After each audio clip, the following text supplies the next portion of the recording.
As Sunnah trust, সুন্নাতে উদ্ভাসিত জীবনের জন্য।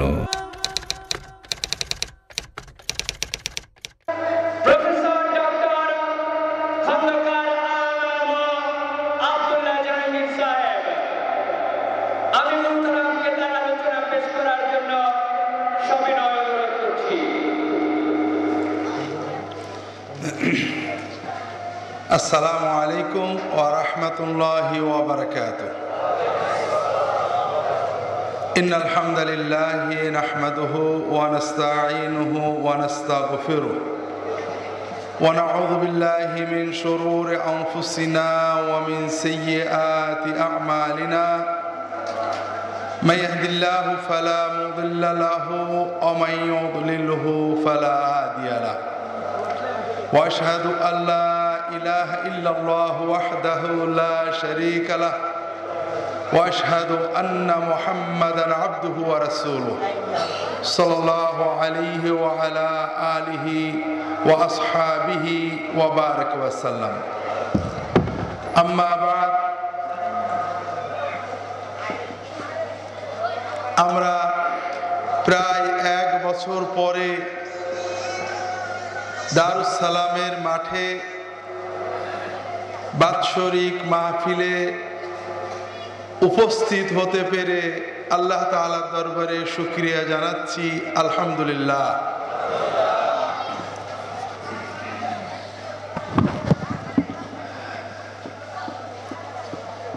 আজ প্রথম দিনে আপনারা যারা এসেছেন, আমার ধারণা আপনারা সকলেই আল্লাহ তাআলার নেককার প্রিয় বান্দা, যারা আল্লাহর দ্বীনের কথা শুনে জীবনকে রাঙানোর জন্য অনেক কষ্ট করে প্রথম দিনেই এসে উপস্থিত হয়েছেন। আমরা প্রথমেই আল্লাহ তাআলার কাছে দোয়া করি, আল্লাহ তাআলা আমাদের এই আসা যাওয়া দয়া করে কবুল করে নিন, আমিন। হাজরিন, আল্লাহ তাআলার সাথে বান্দার সম্পর্কটা সবচেয়ে সহজ, সবচেয়ে মধুর এবং সবচেয়ে আমাদের জন্য মজাদার। দুনিয়ার মানুষ আমাদের কর্ম বিচার করে, আল্লাহ তাআলা আমাদের অন্তর এবং কর্ম সামগ্রিকভাবে বিচার করেন। কাজেই কোন কর্ম যদি আমাদের অন্তর ভালো হয়, কর্ম একটু কম হলেও আল্লাহ তাআলা পূর্ণ সওয়াব দান করেন। কারণ আল্লাহকে তো ফাঁকি দেওয়া যায় না, যায় নাকি ভাই? না। আবার যদি কর্ম অনেক করি, অন্তরটা ময়লা থাকে, আল্লাহর কাছে এই কর্মের কোনো দাম থাকে না। এই জন্য প্রথমেই আমি নিজেকে এবং আপনাদের সকলকে নসিহত করি যে আমরা সকলেই আমাদের রবের সাথে আমাদের যে মূল সম্পর্ক, যেটা কেউ জানে না, শুধু আল্লাহ তাআলা জানেন, সেই জায়গাটাকে একটু ঠিক করে ফেলি। আল্লাহ তৌফিক দান করুন, আমিন। প্রথম হলো আমাদের অন্তরের নিয়াতটাকে সবসময় জাগরুক রাখা। এই যে আমরা ওয়াজ মাহফিলে আসছি, ওয়াজ শুনে অনেকে বলবেন, হুজুর আজকে খুব ভালো ওয়াজ করলো। কিন্তু ভাই, ভালো ওয়াজ করলো বটে, আপনার কতটুকু লাভ হলো? আপনার আসা যাওয়া কষ্ট করা কতটুকু ফলপ্রসূ হলো? আপনি এখান থেকে কি নিয়ে গেলেন? এটা হলো বড় কথা ভাইরা। ইসলামী আলোচনা মাহফিল, বিশেষ করে দরবারে ফুরফুরার মাহফিল, কোন জিন্দাবাদের মাহফিল না, আজগবি গল্প বলে সুবহানাল্লাহ কোরআনের মাহফিলও না। জিন্দাবাদের মাহফিলে কিছু রক্ত গরম হয়, আর আজগবি গল্প এগুলো শুনলে কিছু মজাও লাগে। উপন্যাস মহাকাব্য পড়লে যেমন মজা লাগে, এখানে তো কোনোটাই হবে না, তাহলে কেন এলাম আর কি নিয়ে গেলাম? এজন্য আমরা সকলেই অন্তত আল্লাহ তাআলার সাথে এগ্রিমেন্ট করি যে আল্লাহ যা শুনবো এর ভিতর থেকে ভালো কথাগুলো যেন পালন করতে পারি, সেই তৌফিক আমাদেরকে দান করো। হাজরিন, আমরা জীবনে অনেক কিছু জানি, মানি না, আর অনেক কিছু জানি না, তাই মানি না। বান্দা যখন যা জানে তা মানার চেষ্টা করে, আর অনেক কিছু জানার দরজা তার জন্য খুলে যায়। যেমন আজকে আমরা নামাজ পড়ছিলাম, ইমাম সাহেবে আমরা লোকমা দিলাম, ঠিক আছে না? আমরা যারা এখানে নামাজ পড়ছিলাম আমরা কি বলে লোকমা দিলাম? আল্লাহু আকবার। এটা কোনো দোষের কিছু না, কিন্তু আমি কি সুন্নতটা আপনাদের বলবো? হ্যাঁ, বলে রাগ করবেন না তো? বলে এত কাল করলাম, এত হুজুর করলো, এত হুজুরের সাথে করলাম, কেউ কিছু বললো না, এই বেটা আবার কোথায় থেকে নিয়ে এসে বের করলো, এরকম মনে হবে নাকি? যখন সুন্নত জানবেন তখন মনে আপত্তি থাকাই দোষ নেই। সে আপত্তিটা কেমন হবে? তাই তো, এটা তো কারোর মুখে শুনিনি, একজনের মুখে শুনলাম। না, আমি একটু তদন্ত করব, রিসার্চ করব, সার্চ করব, তাহকিক করব, জেনে নেব আসলে এটা সুন্নাত কিনা। এটা ভালো, কিন্তু জানবও না, এক কান দিয়ে শুনবো আর এক কান দিয়ে বের করবো, অথবা অবজ্ঞা করব, এটার চেয়ে মনে হয় না জানাটা কিছুটা নিরাপদ। আল্লাহ রসুল সাল্লাল্লাহু আলাইহি ওয়াসাল্লাম তার শেষ জীবনে, এটা রবিউল আউয়াল মাস, রবিউল আউয়াল মাসের কথা হয়তো বা বৃহস্পতিবারে কিছু বলবো যদি মনে থাকে। এই রবিউল আউয়াল মাসের প্রথম দিকে অসুস্থতার কারণে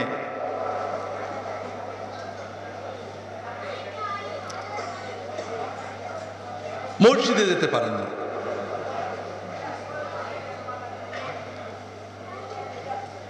এরপর একদিন মসজিদে গেলেন, আবু বকর রাদিয়াল্লাহু তাআলা আনহু নামাজ পড়ছিলেন। আরো একদিন একই ধরনের ঘটনা ঘটে। রাসূলুল্লাহ সাল্লাল্লাহু আলাইহি সাল্লাম মসজিদে মুসল্লিরা দাঁড়িয়ে গিয়েছে, উনি অন্য একটা কাজে গিয়েছিলেন। বেলালকে বলে যান, যদি আজানের সময় হয় আর আমি না আসি, তুমি না আজান দেবে, আবু বকরকে বলবে নামাজ পড়িয়ে দিতে। তো রাসূলুল্লাহ সাল্লাল্লাহু আলাইহি ওয়াসাল্লাম মসজিদে ঢুকেছেন, আবু বকর নামাজ পড়াচ্ছেন। রাসূলুল্লাহ সাল্লাল্লাহু আলাইহি ওয়াসাল্লাম কাতার ভাগ করে, কাতার ভেদ করে আবু বকরের পিছনে দাঁড়িয়েছেন। আবু বকর রাদিয়াল্লাহু তাআলা আনহু নামাজে তখন দাঁড়াতেন আর কোনো খেয়াল থাকতো না।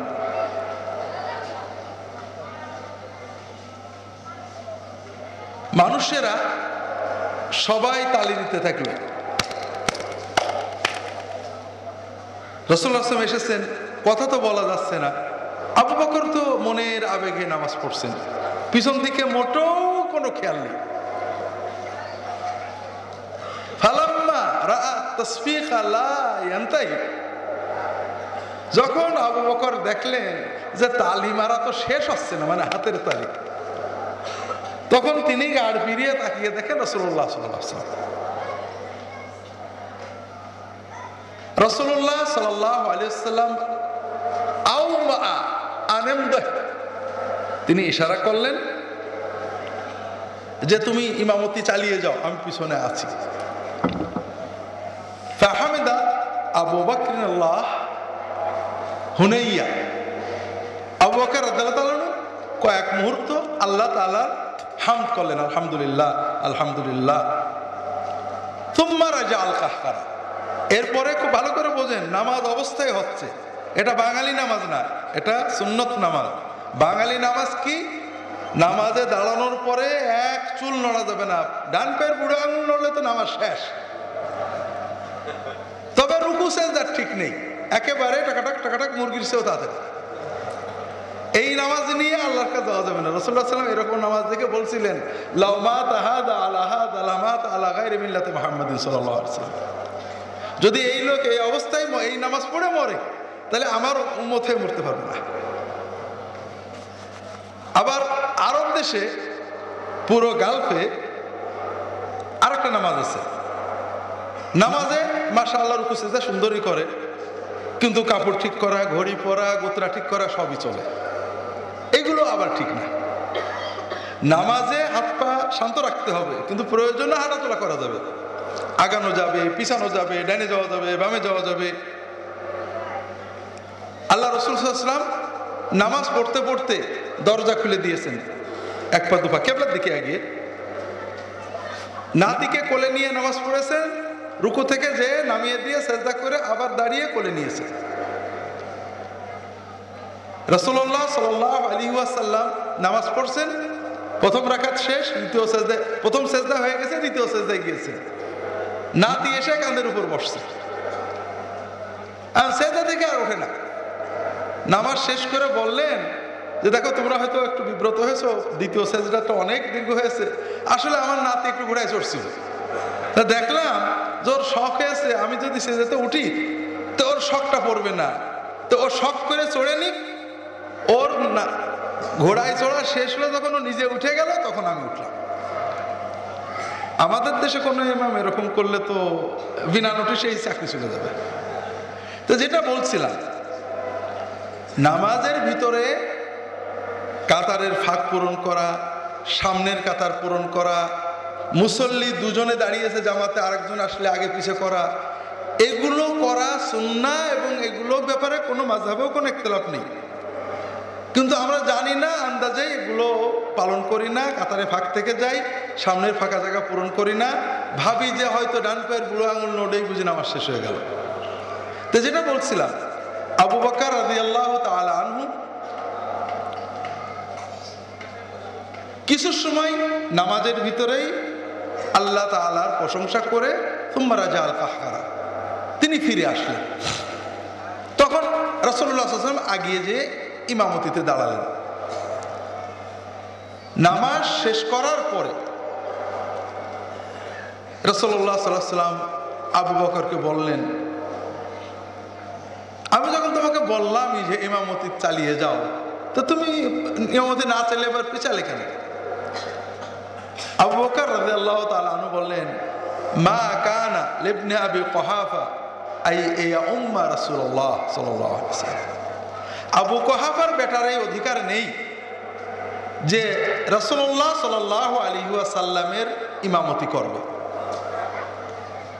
খুব ভালো করে বুঝেন, সাহাবীদের আদব আর আমাদের আদবের ভিতরে পার্থক্য আকাশ আর পাতাল। সাহাবীদের আদব ছিল সকল কৃত্রিমতা মুক্ত, অন্তরের গভীর দিয়ে যে আদব, যে মহব্বত, যে ভক্তি, যে ভালোবাসার জন্য তারা রাসূলুল্লাহ সাল্লাল্লাহু আলাইহি ওয়াসাল্লামের জন্য জীবন দিতে পারতেন, রাসূলুল্লাহ সাল্লাল্লাহু আলাইহি ওয়াসাল্লামের জন্য কাঁদতে পারতেন, রাসূলুল্লাহ সাল্লাল্লাহু আলাইহি ওয়াসাল্লামের জন্য জাগতে পারতেন, কিন্তু কোনো অতি ভক্তি দেখান না।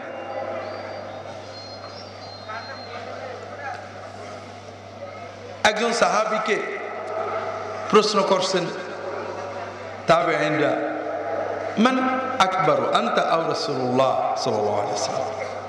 রাসূলুল্লাহ সাল্লাল্লাহু আলাইহি ওয়াসাল্লামের সমবয়সী এক সাহাবী তাকে প্রশ্ন করছে মানুষেরা যে বড় কে, আপনি না রাসূলুল্লাহ সাল্লাল্লাহু আলাইহি ওয়াসাল্লাম, মানে কার আগে জন্ম হয়েছে? দুইজন তো সমবয়সী আমরা জানি, তবে বড় কে?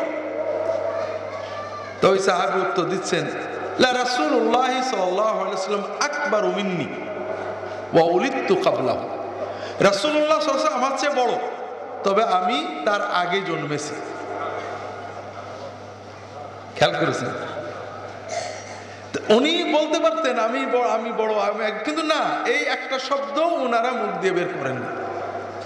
কিন্তু এই আমরা যেটা করি, আব্বাজান, বাবাজান, কেবলাজান, হযরত, আলা হযরত, এই যে যত আলকাব উপাধি আমরা লাগাই, একটাও সাহাবীদের যোগ্য পাবেন না। তাবেঈনদের যুগে যান, সেই পবিত্র স্বচ্ছ নির্ভেজাল যুগে যান তাবেঈনরা সাহাবীদেরকে কখনো হযরত, কেবলা, আব্বাজান, বাবাজান কিচ্ছুই বলেন না, ভাই, এছাড়া আর কিছু না। তাবেঈন, তাবেঈনদের যুগে যান, যেমন আমাদের সামনে মডেল আছে আবু হানিফা রাহমাতুল্লাহ আলাইহি তাবেঈ, তার শিষ্যরা তাবেঈ। আমি সর্বশেষ একটা বই লিখছি, আপনারা হয়তো এখনো পাননি অনেকে, ইমাম আবু হানিফা রাহমাতুল্লাহ আলাইহি রচিত আল ফিকহুল আকবার, বঙ্গানুবাদ ও ব্যাখ্যা। ইমাম আবু হানিফার ফিকহুল আকবার, ইমাম আবু হানিফার জীবনী, তার মাযহাব, তার কথা ইত্যাদিগুলো বিস্তারিত আনার চেষ্টা করছি। যাই হোক, আবু হানিফা রাহমাতুল্লাহ আলাইহি তাবেঈ কিনা, সাহাবীদের কাকে দেখেছেন, তার ব্যাপারে বিভিন্ন আলেমদের মতামত, এগুলো সেখানে আছে, বিস্তারিত পাবেন, নিয়ে যাবেন।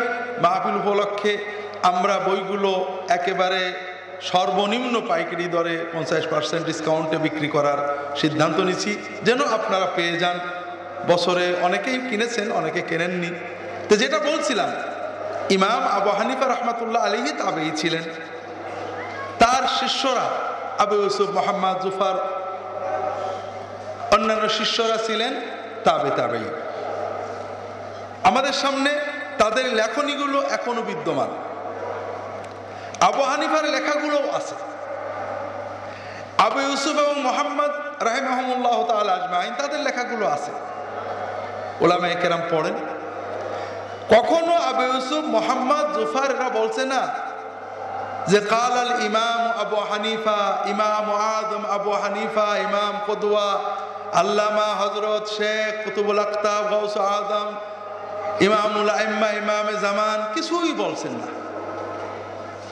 আমরা যা বলি এর কিছুই না, শুধু বলছেন কালা আবু হানিফা, হাদা রায়ু আবি হানিফা, হাদা মাযহাবু আবি হানিফা। খুব আবেগের সাথে বলছেন রাহিমাহুল্লাহ, ব্যাস, আর কিছু না। কিন্তু আমরা আল্লাহর সাথে সম্পর্ক, রাহিমাহুল্লাহ মানে আল্লাহ তুমি তাকে রহমত করো, এটার দিকে তেমন কিছু নেই।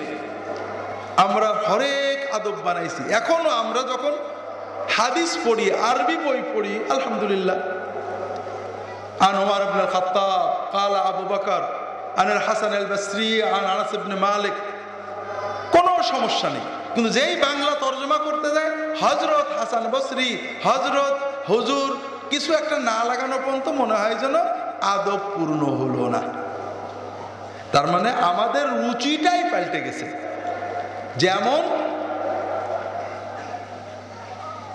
পচা ভাত খেতে খেতে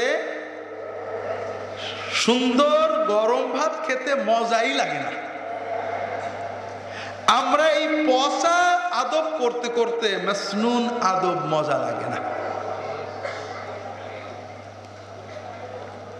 আবার কি আবু বকর, ওমর, ওসমান, আলী রাদিয়াল্লাহু তাআলা আনহুম আজমাইন, তাদের কাছে হযরত বললেই যথেষ্ট, আমাদের খুব একটা খারাপ লাগে না।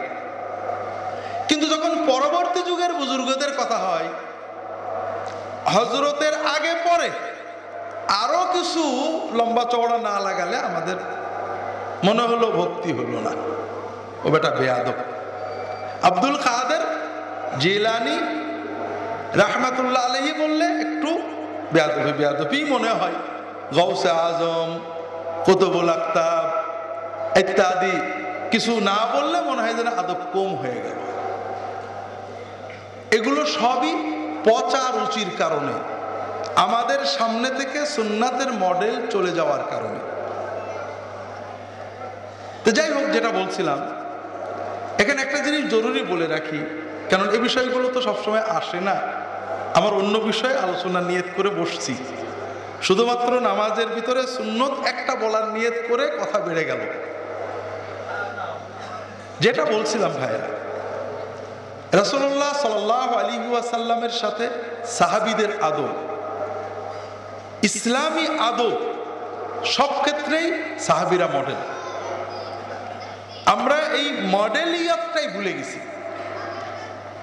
আমরা যদি একটু বিচার করি, আমি দু একটা উদাহরণ দিলে আপনারা খুব ভালো বুঝবেন। পড়ি, আরবি পড়ি, মান যারা কবর রাসূলিল্লাহ সাল্লাল্লাহু আলাইহি ওয়াসাল্লাম, বাবু কবর রাসূলিল্লাহ সাল্লাল্লাহু আলাইহি ওয়াসাল্লাম, মা জাআ ফি কবর রাসূলিল্লাহ সাল্লাল্লাহু আলাইহি ওয়াসাল্লাম, রাসূলুল্লাহ সাল্লাল্লাহু আলাইহি কবর, রাসূলুল্লাহ সাল্লাল্লাহু কবর, রাসূলুল্লাহ সাল্লাল্লাহু কবর জিয়ারতের বিধান, রাসূলুল্লাহ সাল্লাল্লাহু কবর জিয়ারতের ফজিলত। কিন্তু বাংলায় যখন এইগুলো বলি, আমি নিশ্চিত জানি আপনাদের মনের ভিতরে খসখস করছে, কারণ রওজা না বলে কবর বললো কেন? কিন্তু আরবি যখন পড়ছি কবরই বলছি, আবার বাংলা অনুবাদ করার সময় রওজা লিখছি। তর্জমায় এটা মূলতই জায়েজ না যে শব্দের অর্থ পরিবর্তন করা। যেটা বলছি, আমরা যদি কোনো বুজুর্গের কবর বলি বেয়াদব হয়, মাজার না বলা পর্যন্ত। আর রাসূলুল্লাহ সাল্লাল্লাহু আলাইহি ওয়াসাল্লামের কবরকে মাজার বললেও বেয়াদব হয়, রওজা না বলা পর্যন্ত। অথচ যখন আরবি পড়ি তখন কবরই বলি। সাহাবায়ে কেরাম কবরই বলছেন, তাবেঈনরা কবরই বলেছেন, আবু হানিফা কবরই বলেছেন, সবাই কবর বলেছেন। বরং রওজা শব্দ ব্যবহার মূলত ইসলামের একটা পরিভাষার অপব্যবহার। আল্লাহ রাসূল সাল্লাল্লাহু আলাইহি ওয়াসাল্লাম বলছেন, মা বাইনা কবরি ওয়া মিম্বারি রাউদাতুম মিন রিয়াদিল জান্নাহ। আমার কবর বা বাড়ি এবং মিম্বারের মধ্যবর্তী জায়গাটার নাম হলো রওদা। রাউদাতুম মিন রিয়াদিল জান্নাহ, জান্নাতের রওদাগুলোর একটা রওদা।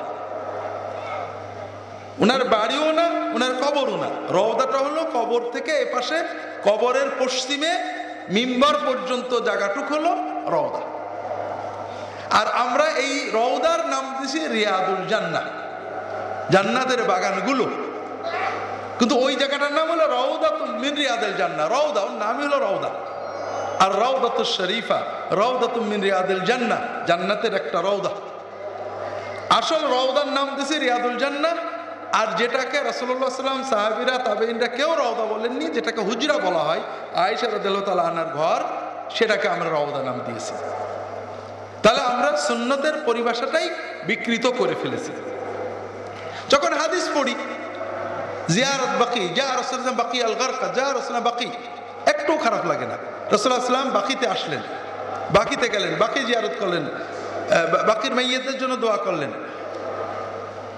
কিন্তু যখন বাংলা বলবো জান্নাতুল বাকি না বললে মন ভরে না। কিন্তু বিশ্বাস করেন কোন হাদিসে জান্নাতুল বাকি নেই, বাকি আছে। তো যুগের আবর্তনে সরল প্রাণ বুজুর্গেদের হয়তো ভক্তি অথবা কিছু ব্যবহার, এগুলো আস্তে আস্তে আমাদের ভিতরে এগুলো এমনভাবে গেড়ে বসেছে, এগুলো না করলে মনে হয় যেন আদব হলো না। অথচ এগুলো করা না যায়, আমি কোনোটাই বলছি না। তবে সুন্নত যে উত্তম, রাসূলুল্লাহ সাল্লাল্লাহু আলাইহি ওয়াসাল্লাম নিজে, সাহাবায়ে কেরাম, তাবেঈনরা যেভাবে বলতেন এটা বলা যে উত্তম, এটা আমি অন্তরে বিশ্বাস করি। আর সুন্নতকে যখন আমাদের প্রচলনের চেয়ে ছোট করা হবে, তখন ওটাতে বেদাত হবে, এটা আমি বিশ্বাস করি। আপনারা কি করেন সেটা বলতে পারবেন না। রাসূলুল্লাহ সাল্লাল্লাহু আলাইহি ওয়াসাল্লাম এবার সবাইকে বললেন, ইযা রাবাকুম আমরুন ফিস সালাত ফালিসাব্বিহুর রিজাল ওয়াল তুসাফফিকুন নিসা। যদি সালাতের ভিতরে, নামাজের ভিতরে তোমাদের কোনো বিষয়ে সমস্যা হয়, ইমাম ভুল করেছে অথবা কোনো জরুরত আছে, কোনো সমস্যা হয়েছে, কথা তো বলা যাবে না, কি করবে? পুরুষেরা সুবহানাল্লাহ বলবে আর মেয়েরা তালি দেবে, তালি দেবে। তাহলে হাদিস বললাম, এখনো ব্যাখ্যা করিনি। আপনারা কি মনে করেন নামাজে ভুল হলে কি বলে লোকমা দিতে হয়? সুবহানাল্লাহ বলাটাই সুন্নাত। আল্লাহু আকবার বলাতে কোনো দোষ নেই, এমনকি লা ইলাহা ইল্লাল্লাহ বলেও দোষ হবে না। সালাতের ভিতরে মাসনুন কোনো জিকির করলে নামাজ ভাঙে না, এটা কোনো সমস্যা নেই। কিন্তু সুন্নত হলো রাসূলুল্লাহ সাল্লাল্লাহু আলাইহি ওয়াসাল্লাম শেখানো শব্দ কি? সুবহানাল্লাহ। তো ভাইরা, এটা তো জানলেন, জানার সঙ্গে সঙ্গে মানার চিন্তা কয়জনে করলেন? আল্লাহ তাআলা তৌফিক। আল্লাহর সাথে বিজনেস আল্লাহর সাথে করবেন। আমি গত কয়েকদিন আগে, তখন বোধহয় রবিউল আউয়াল মাসের 1 তারিখ বা 2 তারিখ, আমার মনে নেই, আমাদের এলাকায় একটা প্রোগ্রামে গেছি। তা বললাম যে রাসূলুল্লাহ সাল্লাল্লাহু আলাইহি ওয়াসাল্লাম কোন মাসে জন্মেছেন, কয় তারিখে জন্মেছেন, এটা হাদিসে নেই, কোরআনে তো নেই, সাহাবীদের থেকেও তেমন বিবরণ নেই। তবে কি বারে জন্মেছেন এটা সহিহ হাদিসে আসছে। কানা রাসূলুল্লাহ সাল্লাল্লাহু আলাইহি ওয়াসাল্লাম ইয়াসুমু ইয়াউমাল ইতনাইন ফালাম্মা সুইলা قال ذاك يوم ولدت فيه وذاك يوم بعث إلي।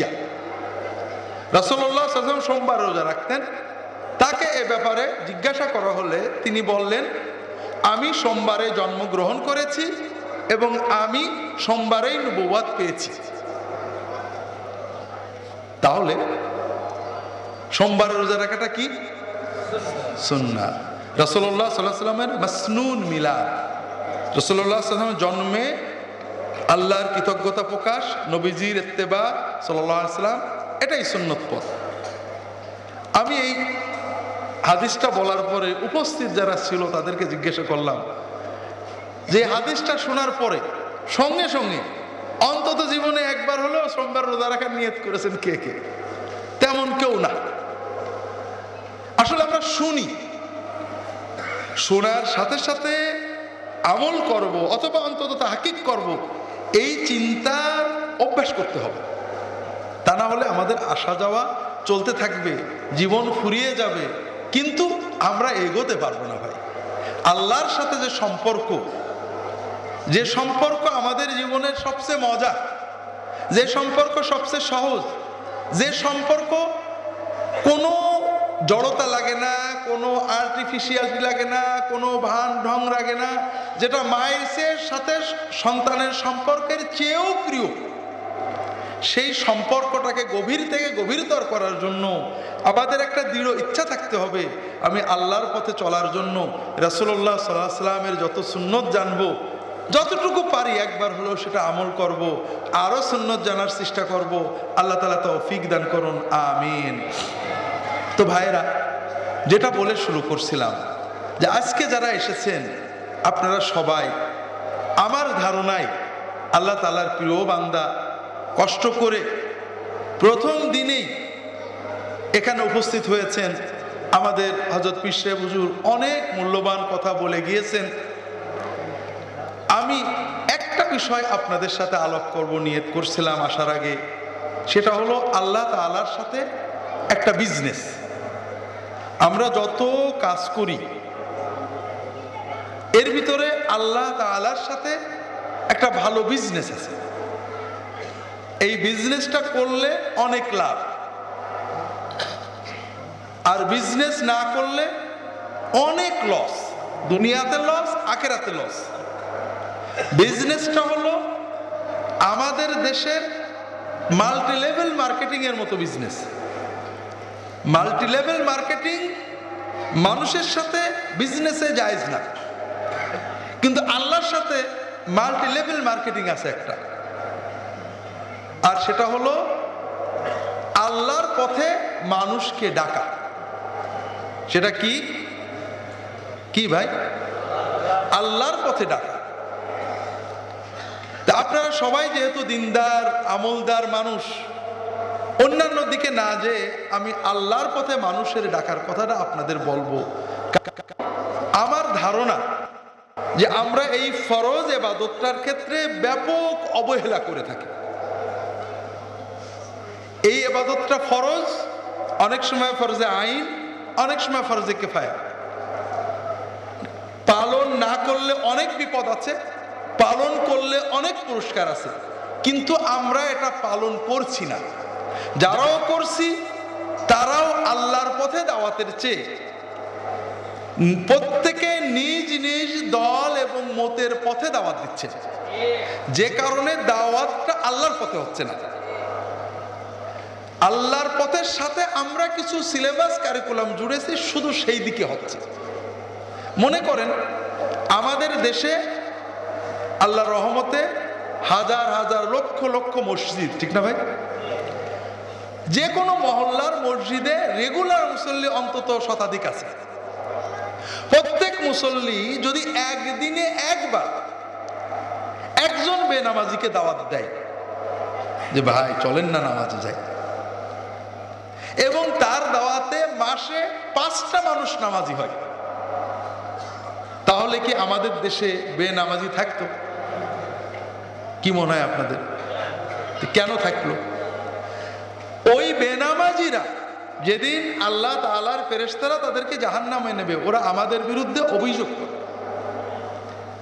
যে অমুক হুজুর অমুক নামাজি আমার দোকানে চা খেত, আমার দোকান থেকে বাজার করত, আমার পাশেই তার বাসা, ফ্ল্যাট ছিল, আমার সাথে অনেক অনুষ্ঠানে দেখা সাক্ষাৎ হতো, কিন্তু নামাজ না পড়লে যে জাহান্নামে সত্যিই যেতে হবে এটা আমাকে তো তেমন করে বুঝায়নি কেউ। আপনারা বলবেন সবাই তো জানে নামাজ পড়তে হয়। সবার জানাটা হলো একটু অস্পষ্ট, অস্বচ্ছ। কারণ আমরা বলি নামাজ পড়তে হয়, আমরা হুজুরেরা নামাজের ওয়াজ করি, কিন্তু যখন বেনামাজি মারা যায় আবার তাকে দোয়া করে জান্নাতেও পৌঁছে। ঠিক না ঠিক ভাই? তো যেহেতু নামাজ পড়ার কথা হুজুররা বলে, আবার বেনামাজি জীবনে এক ওয়াক্ত নামাজ পড়েনি, মরে গেলেও তাকে জান্নাতে পাঠায়, তাহলে আমাদের উম্মতের একটা নিশ্চিত বিশ্বাস হয়ে গেছে নামাজ খারাপ না, তবে এত বেশি জরুরি না।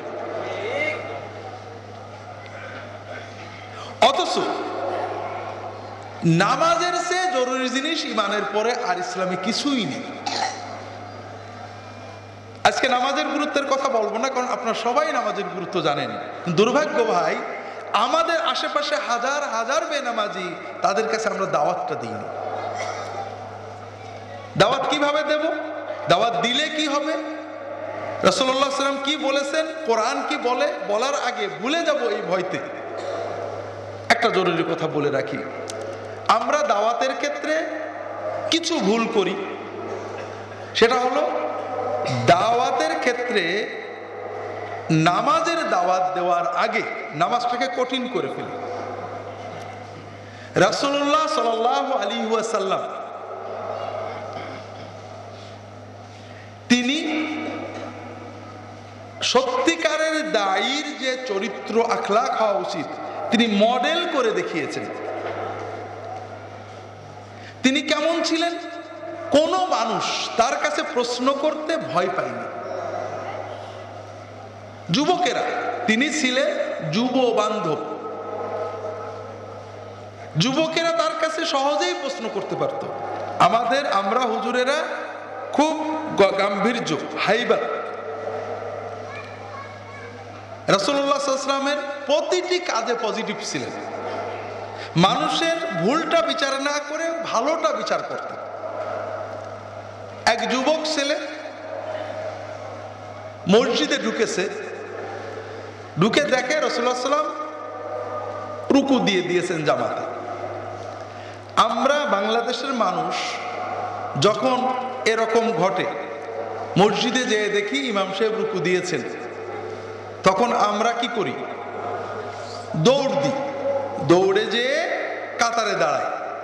আর যদি কাতারে দাঁড়ানোর আগেই ইমাম সাহেব উঠে পড়ে, আমরা হার্ড ব্রেক করে দাঁড়িয়ে পড়ি।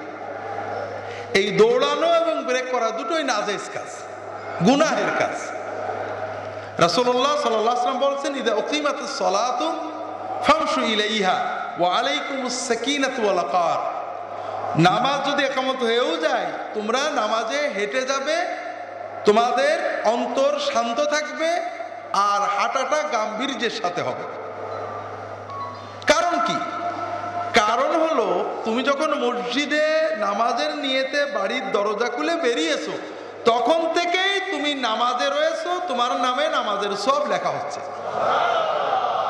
মসজিদে যদি যে দেখো, অন্য হাদিসে রাসূল বলছেন যে জামাত হয়ে গেছে, তবুও তুমি পূর্ণ সওয়াব পাবে। আবার মসজিদে যে রুকুতে ইমামকে না পেলে দাঁড়িয়ে থাকা, এটাও না, মাকরুহ কাজ, গুনাহের কাজ। কারণ রুকু না পেলে রাকাতটা পেলেন না, কিন্তু আপনি যদি ইমামের সাথে একটা সাজদাও পান, আপনি একটা সাজদার সওয়াব পেয়ে যাবেন। আর কবরে যাওয়ার পরে আমরা দেখব যে আল্লাহর জন্য একটা সাজদা দেওয়ার দাম দুনিয়ার সব কিছুর চেয়ে বেশি। তো যাই হোক, ওই যুবক আর আমাদের মতো দৌড় না দিয়ে ওই দরজার কাছেই আল্লাহু আকবার রুকু বলে তাকবীর করে রুকুতে চলে গেছে, দরজার সামনেই রুকু দিয়েছে। এরপরে রুকু অবস্থায় হাঁটছে। খেয়াল করেন, কল্পনা করেন, রুকু অবস্থায় হাঁটতে হাঁটতে যে কাতারে দাঁড়াইছে। আমরা যদি কোনো মুসল্লিকে এরকম করতে দেখি, বইকে থব না, ঠিক না বেঠিক? রাসূলুল্লাহ সাল্লাল্লাহু আলাইহি ওয়াসাল্লামের সাহাবীরা তো বকেননি বটেই, ওই ছেলে মনের ভিতরে খটকা লাগছে, তাই তো কামটা করলাম ঠিক হলো কিনা আগে রাসূলুল্লাহ সাল্লাল্লাহু আলাইহি ওয়াসাল্লামকে শুনে দেখি। তিনি যে জিজ্ঞাসা করছেন, ইয়া রাসূলুল্লাহ এরকম করছি, তিনি কি বললেন? জাদাকাল্লাহু হিরসান লা তাউ, তোমার ভিতরে এই যে আগ্রহ জামাত ধরার, এটা খুব ভালো আগ্রহ বাবা, আমি দোয়া করি আল্লাহ তোমার আগ্রহ বাড়িয়ে দিক, কিন্তু তুমি এরকম আর করো না কিন্তু বাবা। খুব ভালো করে বোঝেন, আমরা কি বলতাম, তোমার নামাজ হয়নি, কে তোমাকে মসজিদে এসে বলেছে মুসলমান না আসে মসজিদে এসো কেন? রাসূলুল্লাহ সাল্লাল্লাহু আলাইহি ওয়াসাল্লাম প্রথমে তার পজিটিভ দিকটা নিলেন, সেটা কি? তার ভিতরে ভালো আগ্রহ, তার জন্য দোয়া করলেন, এরপরে বললেন যে এই রকম আর করো না। এমনকি বললেন না যে তোমার নামাজ হয়নি। কথা বুঝতে পেরেছেন? আমরা মানুষকে দাওয়াত দেওয়ার ক্ষেত্রে এই জিনিসটা খুব ভালো করে মনে রাখতে হবে, প্রতিটি মানুষের ভিতরে ভালো আছে, তার ভালোটাকে আহত করেন না, ভালোটাকে প্রশংসা করে আরো ভালোর দিকে ডাকেন। মানুষকে ভালোবাসতে হবে। আপনি তো ওকে ঘৃণা করেন, ও নামাজ পড়ে না, ও একদম বাজে লোক, এই নামাজ পড়ে না তুই কিসের মুসলমান, ওর ভিতরে আরো অহংবোধ জাগিয়ে দেন, কিন্তু ওকে তো ভালোবাসতে হবে। ও জাহান্নামে যাবে, এজন্য আপনার জ্বলনি থাকতে হবে। রাসূলুল্লাহ সাল্লাল্লাহু আলাইহি ওয়াসাল্লামের যেমন জ্বলনি ছিল, লাআল্লাকা বাখিউন নাফসাক আল্লা ইউমিনু বিহাযাল হাদিস আসাফ, কাফেররা ঈমান আনছে না, জাহান্নামে চলে যাচ্ছে, এই জন্য তার অন্তরে ব্যথা বেদনায় ফেটে যাচ্ছে।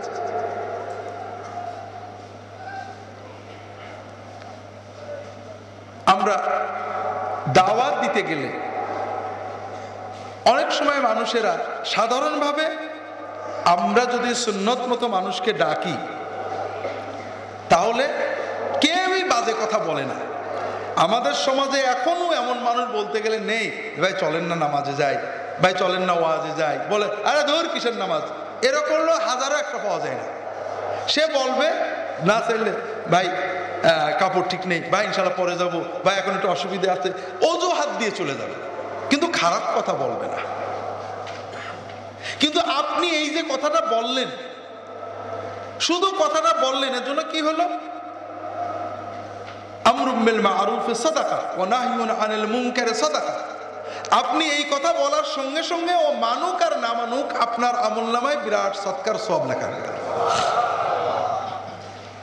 আর ও যদি কোনোভাবে ভালো হয়, মান দাআ ইলা হুদান কানা লাহু মিথলা উজুরি মান তাবিআহু মান আমিলা বিহি মিন গায়রি আন ইউনতাকাসা মিন উজুরিহিম শাই।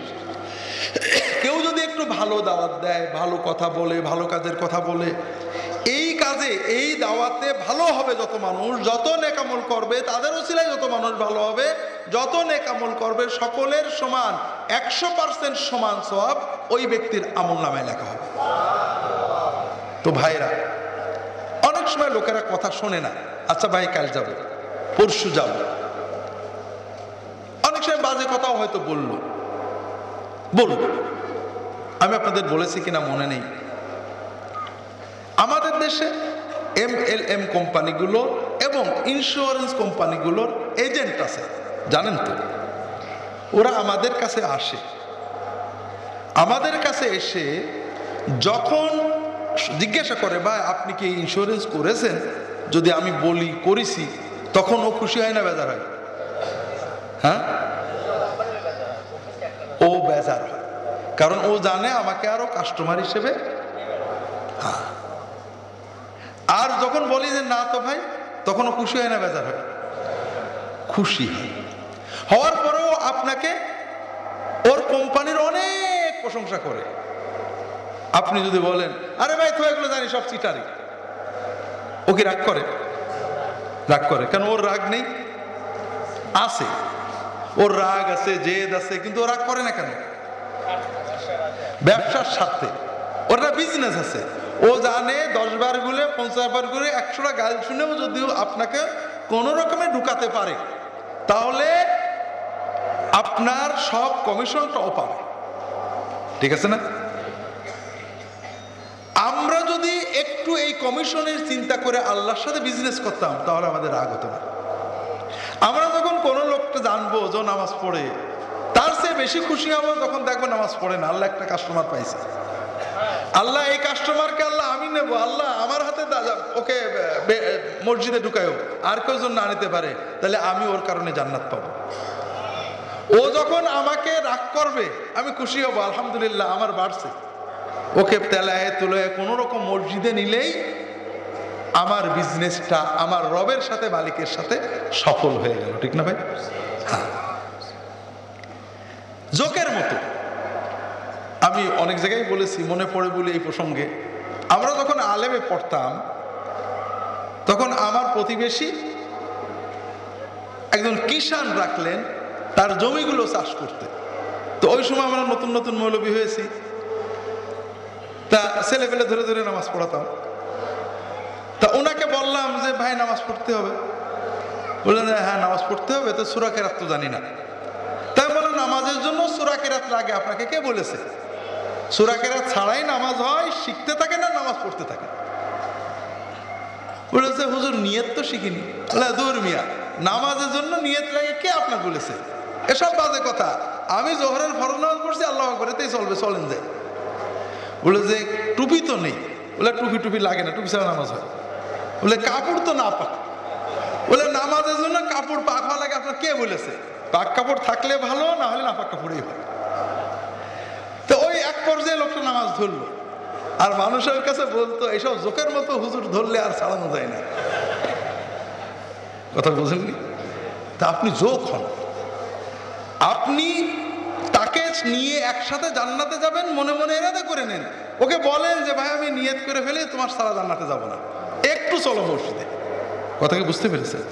হাজরিন, দাওয়াতের অনেকগুলো পদ্ধতি রাসূলুল্লাহ সাল্লাল্লাহু আলাইহি ওয়াসাল্লাম শিখিয়েছেন।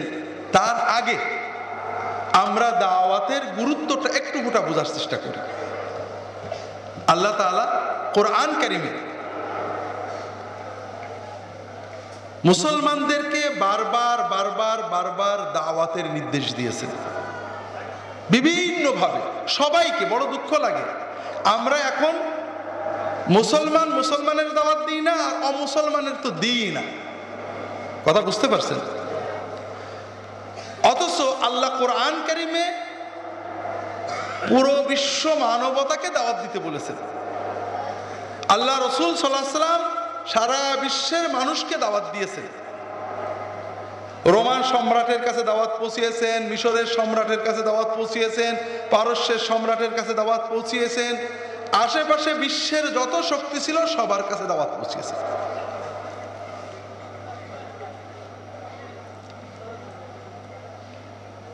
এবারে হজে আমাদের যে বিল্ডিং, তার পাশের বিল্ডিং এ ছিল মায়ানমার হজ গ্রুপ।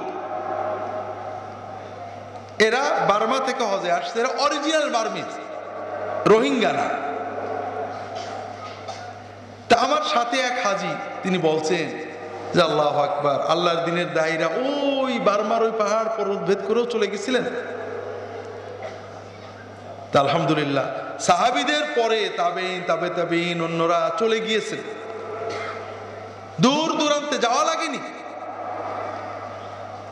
অনেক সময় না বুঝে মুসলমানের ছেলেরাও বলে যে ইসলাম তরবারি দিয়ে প্রচার হয়েছে, অথবা কেউ বলে ইসলাম হানাহানির ধর্ম, মারামারির ধর্ম। আবার কেউ আর একটু বাড়িয়ে বলে দুনিয়ায় যত খুনোখুনি মারামারি ধর্মের কারণে হয়েছে।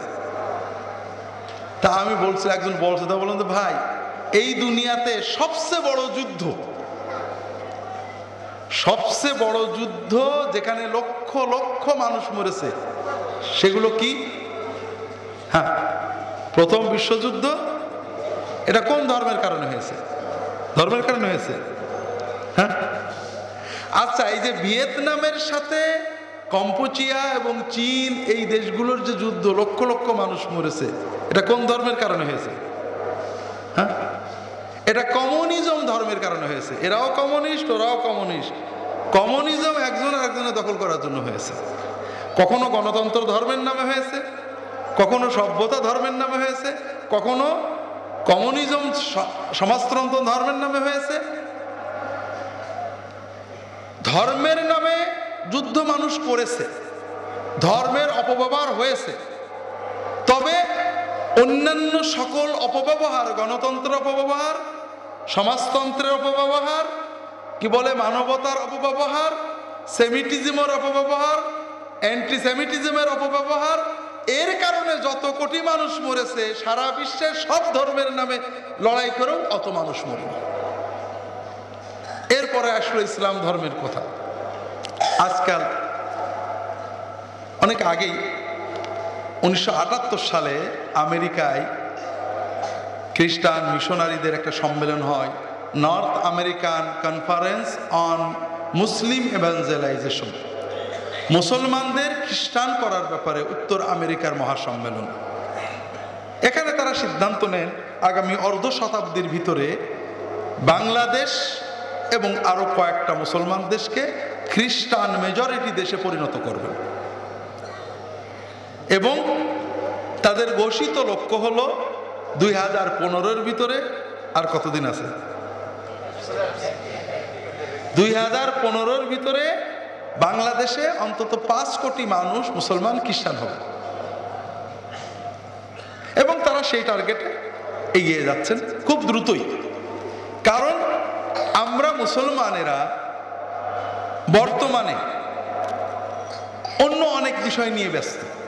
আমি মাঝে মাঝে আলেম এবং আমাদের রাজনীতিবিদদের তুলনা করি।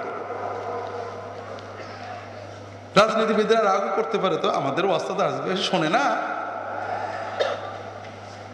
আমাদের দেশ বাংলাদেশ আর জাপান, কোরিয়া, মালয়েশিয়া, এই জাতীয় দেশগুলো সবই দরিদ্র ছিল। 50 বছর আগে, 60 বছর আগে এরা সবই দরিদ্র ছিল, আমাদের চেয়েও দরিদ্র ছিল। এখন এরা অনেক উন্নত। জাপান, কোরিয়া, মালয়েশিয়া, সিঙ্গাপুর, এরা অনেক উন্নত অর্থনীতিতে, স্টেবল, শিল্প, ইন্ডাস্ট্রি, আইটিতে একেবারে অনেক এগিয়ে গেছে। আমরা অনেক পিছিয়ে রয়েছি। এই যে আগানো এবং পিছানো, এর মাঝখানে মূল কারণ একটা, সেটা হলো দুর্নীতি। সেটা কি? কারণ একটা দেশের মানুষ নিজের তাগাদাই এগিয়ে যায়, নিজের শিল্প করে, কারখানা করে, ইন্ডাস্ট্রি করে, ব্যবসা করে। শুধুমাত্র যদি দুর্নীতিটা না থাকে, যোগ্যতার মূল্যায়ন থাকে, যোগ্য লোক যোগ্য চাকরি পাবে, যোগ্য বিনিয়োগকারী পরিবেশ পাবে, দুর্নীতি হবে না, এইটুকু যদি শুধু নিশ্চিত থাকে, একটা জাতির এগিয়ে যেতে বেশি সময় লাগে না। চীনারা এগিয়ে গেছে এই জন্য না যে চীনের সরকার অনেক কিছু করেছে, চীনের সরকার শুধু মানুষদের কর্মের পরিবেশ তৈরি করে দিয়েছে। ঠিক তেমনি মালয়েশিয়া, সিঙ্গাপুর, কোরিয়া ইত্যাদি দেশ। আমরা পিছিয়েছি মূল কারণ, আশা করি এ ব্যাপারে কোনো সমাজবিদের মতভেদ নেই, হলো দুর্নীতি। দুর্নীতি, ন্যায় বিচারের অভাব, সবই দুর্নীতির অংশ। অযোগ্য লোক চাকরি পাবে, যোগ্য লোক পাবে না, অযোগ্য লোক বিশ্ববিদ্যালয়, স্কুল, কলেজ চান্স পাবে, যোগ্য পাবে, সবগুলো দুর্নীতির বিভিন্ন প্রকার।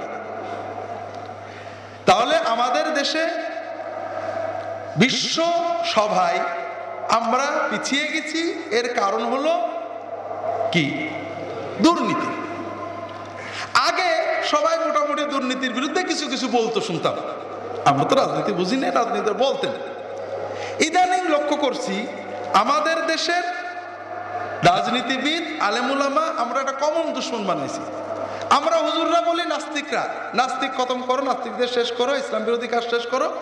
আমরা মনে করি বাংলাদেশে 10, 20, 50 হাজার, 1 লাখ নাস্তিক মরে গেলে দেশটা হয়তো আমেরিকার চেয়ে উন্নত হয়ে যাবে, অথবা মদিনার মতো হয়ে যাবে। আর একদিকে রাজনীতিবিদদের, এখন দুর্নীতিবিদদের নিয়ে কোনো কথা নেই, রাজাকার শেষ করো।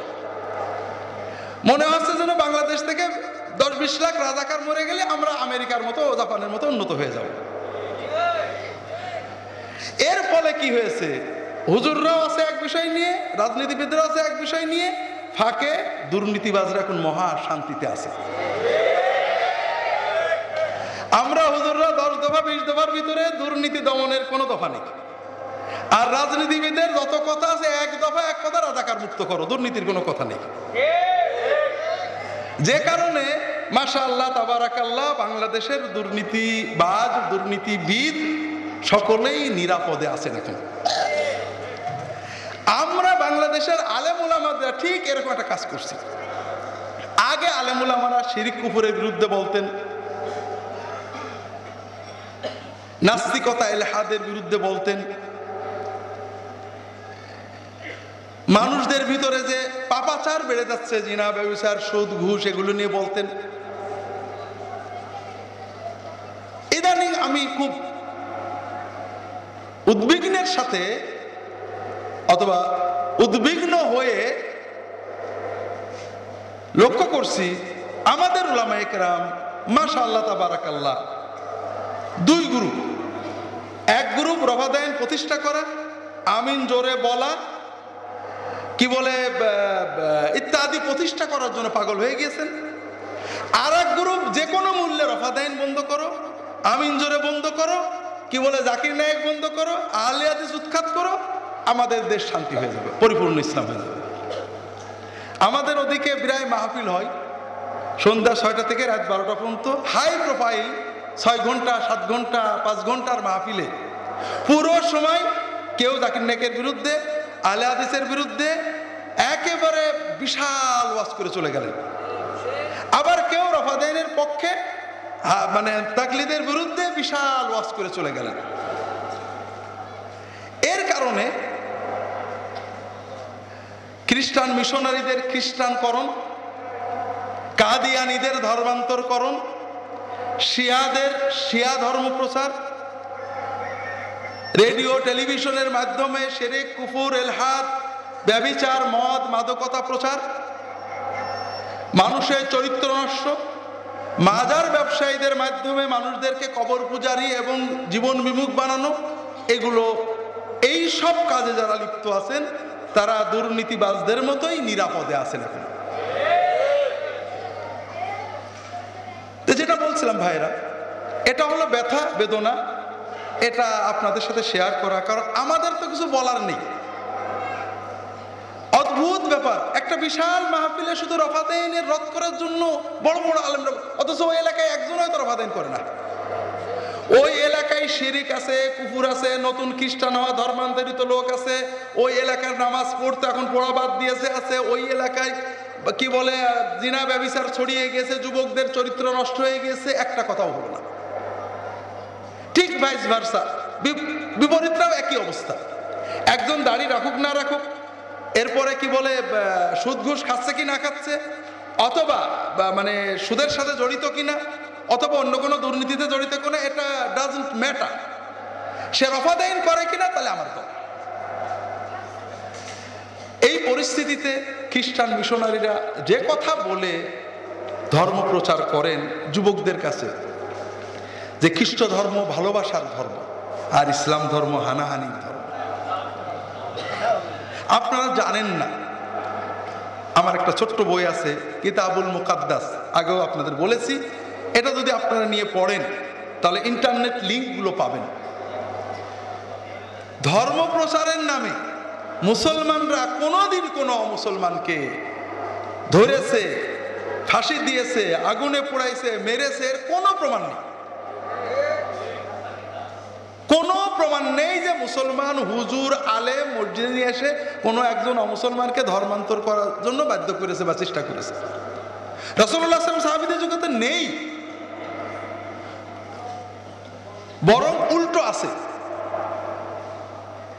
এটা বলেই না, তার আগে খ্রিস্টানদের কথাটা বলি, নইলে ভুলে যাব।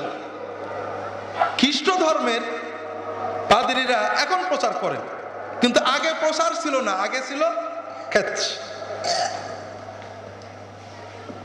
ক্রিশ্চিয়ানাইজেশন। উইকিপিডিয়াতে রিলিজিয়াস সাপ্রেশন, ইনকুইজিশন,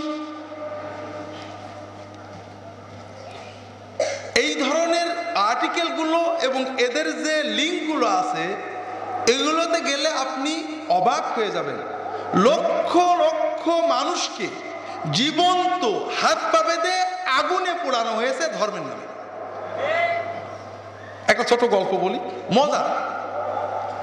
ছেলেরা স্কুল কলেজ যারা পড়ে তারা জানার কথা, আজকাল তো আমাদের দেশে লেখাপড়া নেই, শুধু পরীক্ষা আছে, পরীক্ষা পরীক্ষা পরীক্ষা পরীক্ষা, 5 সমাপনী, 8 সমাপনী, 10 সমাপনী, 12 সমাপনী, পরীক্ষা আর পরীক্ষা, লেখাপড়া উঠে গেছে।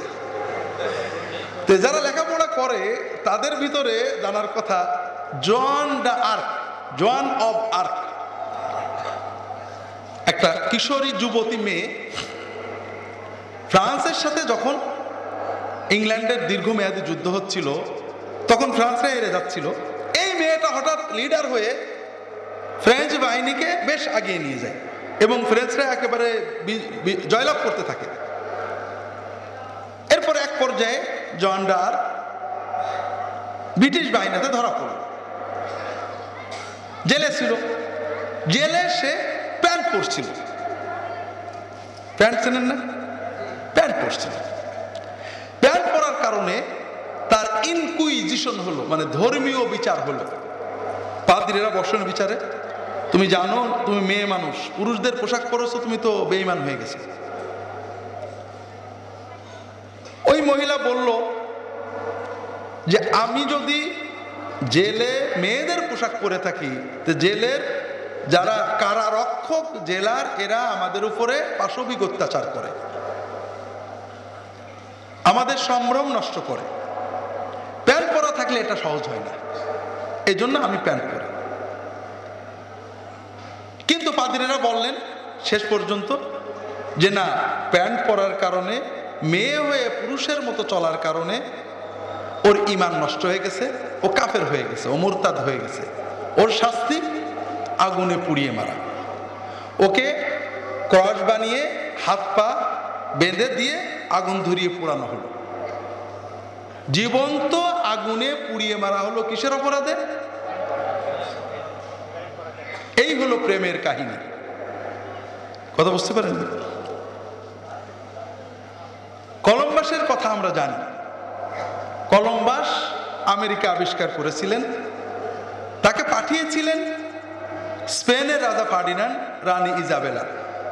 তারা স্পেনের মুসলমানদের ধ্বংস করার পরে, তাদের রাজ্য দখল করে সবাইকে আগুনে পুড়িয়ে গণহত্যা করার পরে সিদ্ধান্ত নিলেন, তারা বললেন সারা বিশ্বে, ইন্টারনেটে সম্ভবত নো কলম্বাস আরো কি কি আর্টিকেলে আমি এগুলো পাইছি, আপনারা ছবি পাবেন, ওই হাতে আঁকানোর প্রাচীন ছবি। কলম্বাসকে বাদশা নির্দেশ দিলেন সারা বিশ্বে যিশুর বাণী পৌঁছে দাও এবং death for everyone refused the true faith, যারাই সত্য ধর্ম অস্বীকার করবে তাদের মেরে ফেলো। তারা যখন আমেরিকার উপকূলে যে পৌঁছালেন, ওই দেশের মানুষদের নাম দিলেন রেড ইন্ডিয়ান। এরা তো এদের ভাষা বুঝতো না, এরা বলতো এই বাইবেল আছে ধর্ম গ্রহণ করো, নইলে এই যে কতল। ওরা বুঝতো না, এই না বুঝার কারণে ওনারা যা বলতেন ওরা পড়তে পারতো না। শুধু না বুঝার কারণে লক্ষ রেড ইন্ডিয়ানকে কিভাবে হত্যা করা হয়েছে এর বিবরণটাও ইন্টারনেটে আছে। তাদেরকে ধরা হতো, ওদের তো তীর ছিল আর এদের তো গুলি। ওদেরকে ধরে ফাঁসির মঞ্চ, গণফাঁসি মঞ্চ, আর ছবি আছে, ফাঁসিতে ঝুলানো হতো। মঞ্চটা বেশি বড় না, এই পা মাটিতে বাঁধে বাঁধে না, মানে মরে মরে না, মরে মরে না, মরে মরে না। এই অবস্থায়, আজ মরা অবস্থায় ছুরি দিয়ে তার হাত কাটা হতো, নাড়ি কাটা হতো, ভুঁড়ি কাটা হতো। অপরাধ অপরাধ তারা খ্রিস্ট ধর্ম গ্রহণ করলো না কেন? অথচ এই যে বাংলাদেশে মুসলমান আমরা, কোন রাজা বাদশাহ আসেনি, ব্যবসায়ীরা আসছে, তাদের আখলাক দেখেই মুসলমান হয়ে গেছে। কথা কি বুঝতে পারছেন আপনারা? সবচেয়ে বেশি মুসলমান, সবচেয়ে বড় মুসলিম দেশ কোনটি? ইন্দোনেশিয়া। জীবনে কোনোদিন কোন মুসলিম বাহিনী ইন্দোনেশিয়া, মালয়েশিয়া, ব্রুনাই, থাইল্যান্ডে যায়নি। কারা গেছে? ব্যবসায়ীরা ব্যবসা করতে গেছে। কিন্তু মুসলমানদের আখলাকই তখন এমন ছিল যে ব্যবসা বাণিজ্য, আখলাক, আচরণ, ইবাদত দেখে স্বাভাবিকভাবে মানুষ মুসলমান হয়ে গেছে। 2-3 বছর আগের কথা বা তারও বেশি, আমাদের দেশের উলামায়ে কেরাম তো মাশাআল্লাহ, যারা আহলে হাদিস কাফের, যারা মুকাল্লিদ কাফের, সব মুসলমানকে কাফের বানাতে আছে। যারা মিলাদ না পড়ে কাফের, যারা মিলাদ পড়ে কাফের। কাফেরকে মুসলমান বানানোর কোনো চেষ্টা নেই, মুসলমানদের কাফের বানাচ্ছি আমরা। এর বিপরীতে পার্বত্য চট্টগ্রামে যেয়ে দেখবেন সেই গহীন জঙ্গলে একটা ইউরোপিয়ান সিটি, সব খ্রিস্টান। তারা প্রচুর কষ্ট করছেন তাদের ধর্ম প্রচার করতে, তাদের এটা প্রশংসা করতে হবে। তো যাই হোক, বিডিআর বাহিনী সীমান্তে পাহাড়ের গভীর একেবারে বান্দরবন থেকে অনেক ওই পাশে, যেখান থেকে 5-6 দিন না হাঁটলে বান্দরবন আসা যায় না, কোনো রাস্তাঘাট নেই। সেখানে বিডিআর ক্যাম্প আছে।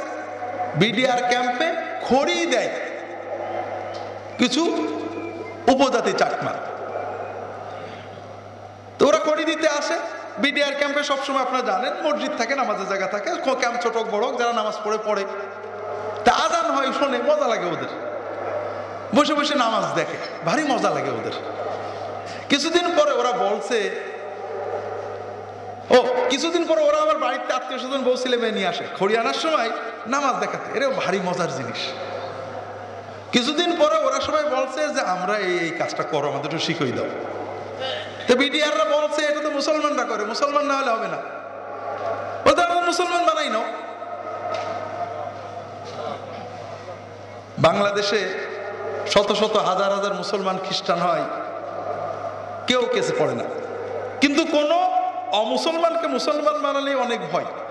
বিডিআররা ভয় পেয়েছে যে আবার কোন কেসে পড়বো, বলেছে না ভাই আমরা তো পারবো না, তোমরা বান্দরবনে যাও, বান্দরবন সদরে ইসলামিক ফাউন্ডেশন আছে, সেখানে যাও।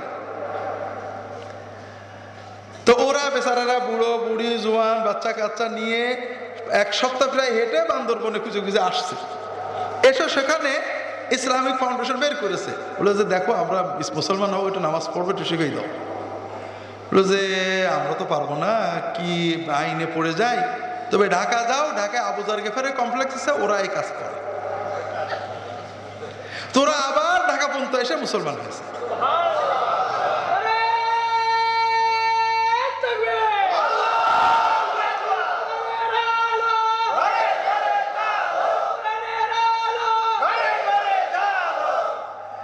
এই চাকমারা মুসলমান হওয়ার পরে যাদের কাছে মুসলমান হলো, তারা এদেরকে বুঝালেন যে আওলাদদের আলেম করো। তো ওরা ওদের আওলাদদেরকে ওই মাদ্রাসায় ভর্তি করে দিল, বাবারা চলে গেল। বাংলাদেশের একটা বেসরকারি টিভি চ্যানেলে খবর হয়ে গেল যে জামাত শিবির উপজাতিদের ধরে এনে বোমা বানানো শিক্ষা দিচ্ছে। পুলিশ যে মাদ্রাসা থেকে ছেলেদের ধরে নিয়ে আসলো। এখন মাদ্রাসা কর্তৃপক্ষ গেলে তো আরো তাদেরকেও ঢুকায়। ওরা চাকমা আলাদের খবর দিল, আর সে চাকমা থেকে বাবারা আসছে, তারা যে মুসলমান হয়েছে এফিডেভিট নিয়ে, ইসলামী পরিচয় টরিচয় সব নিয়ে তারা আসে। জেলখানায় গেলে কিছু ছেলেকে ছাড়িয়েছে আর কিছু ছেলেকে ছাড়িনি। এদিক থেকে চাকমা অ্যাসোসিয়েশন থেকে বলা হয়েছে এই ছেলেগুলোকে আমাদের হাতে দেওয়া হোক। মিশনারিরা চাচ্ছে ওই ছেলেগুলোকে তাদের হাতে নিতে। যাই হোক, শেষ পর্যন্ত ছেলেগুলোকে বের করেছে বাবারা, কিন্তু উপজাতি এই যে আসার পরে তাদের উপরে যে অত্যাচার ঢাকায়, বলছে আমরা আর ছেলে মাদ্রাসায় পড়াবো না, আমরা বাড়িতে নিয়ে পড়াবো। এরপরে অল্প কটা ছেলে ছিল, এদের ব্যাপারে আবার আমাদের বাংলাদেশের খুব বড় একটা পত্রিকায়, নাম আর বলবো না, বিশাল নিউজ হলো, সাক্ষাৎকার, তোমরা এখানে কি পড়ো, তোমাদের কি শিখায়, কাফেরদের কতল করার কথা। তোরা বললো হ্যাঁ। ওরা বেচারা বোঝেও না ভালো বাংলা, তো ওইগুলো রেকর্ড করে এনে বিরাট হেডিং হলো, এই উপজাতিদেরকে জোর করে ধরে এনে অমুসলমানদের কতল করা শেখানো হচ্ছে। এই বাংলাদেশের মুসলমান সাংবাদিকরা এটা করল, এবং এর পিছনে কলকাঠি নাড়ছে কারা? খ্রিস্টান মিশনারি দায়িত্বশীলরা, যারা কিছুদিনের ভিতরেই পুরো পার্বত্য চট্টগ্রামকে খ্রিস্টান করতে চান। তারা ভয়ঙ্করভাবে উদ্বিগ্ন যে এখানে কিছু মুসলমান হয়ে যায়। তো যেটা বলছিলাম ভাইরা, ইসলাম পৌঁছে গিয়েছে অনেক জায়গায়, প্রথম প্রজন্মগুলোর মুসলমানদের দাওয়াত এবং আখলাকে, কিন্তু আমরা এগুলো সবই ছেড়ে দিয়েছি। আমাদের দেশে খ্রিস্টান মিশনারিরা, তাদের অধিকার আছে ধর্ম প্রচারের, কিন্তু প্রতারণা করলে খারাপ লাগে। বিভিন্ন হাসপাতালে একেবারে ফার্স্ট হ্যান্ড নলেজ, তারা যখন ফ্রি চিকিৎসা দেন, তারা মিশনারি হিসেবে বলেন ঔষধ নিয়ে যাও, মোহাম্মদ সাল্লাহ সাল্লামের নামে মুসলমানদের বলে খেয়ে নাও, অথবা শ্রীকৃষ্ণের নামে শ্রীরামজির নামে খেয়ে নাও। খাওয়ার পরে যখন রোগ না আসারে তখন আবার বলে যে এইবার দেখো তো ঈসা মসির নামে খেয়ে দেখো সারে কিনা, এবার খেয়ে সেরে যায়। এসে বলে ভাই ডাক্তার সাহেব আমার রোগ সেরে গেছে। তারা বলেন যে ঈসা মসিহ তোমার রোগ মুক্ত করেছেন, তিনিই তোমাকে জান্নাতে নেবেন।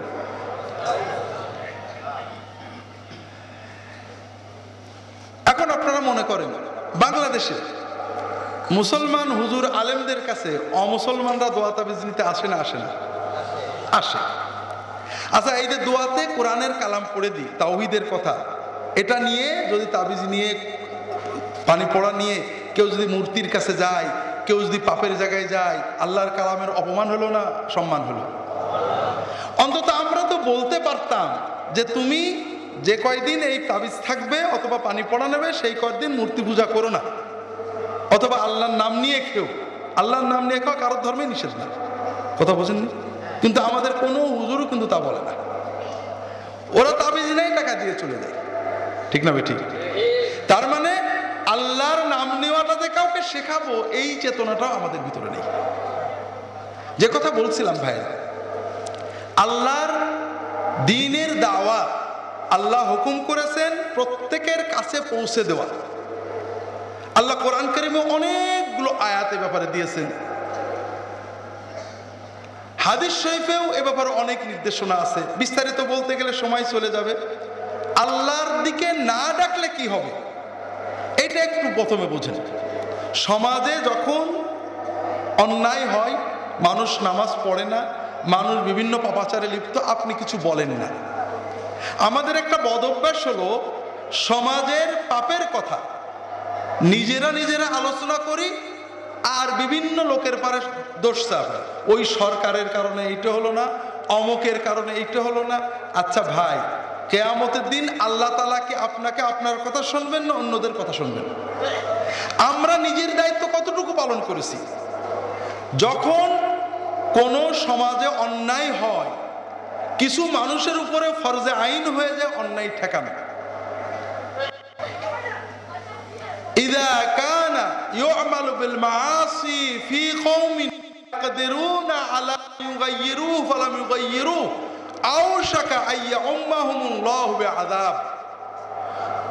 আবু দাউদের সহিহ হাদিস, রাসূলুল্লাহ সাল্লাল্লাহু আলাইহি ওয়াসাল্লাম বলেন, কোন সমাজে, কোন জনগোষ্ঠীতে, কোন জনপদে, মহল্লায় যখন পাপ করা হয়, পাপ জুলুম করা হয়, পরের দোকানে খেয়ে না বলে চলে যাওয়া হয়, পরের মাল কেড়ে নেওয়া হয়, চাঁদাবাজি করা হয়, নামাজ পড়া হয় না, সুদ খাওয়া হয়, ব্যভিচার হয়, মাদক ছড়ানো হয়, যে কোনো পাপ, যে পাপগুলো কোরআনে স্পষ্ট পাপ বলা হয়েছে, মাআসি অবাধ্যতার কর্ম করা হয়, সেই সমাজের মানুষের ক্ষমতা আছে ওকে নিয়ন্ত্রণ করা।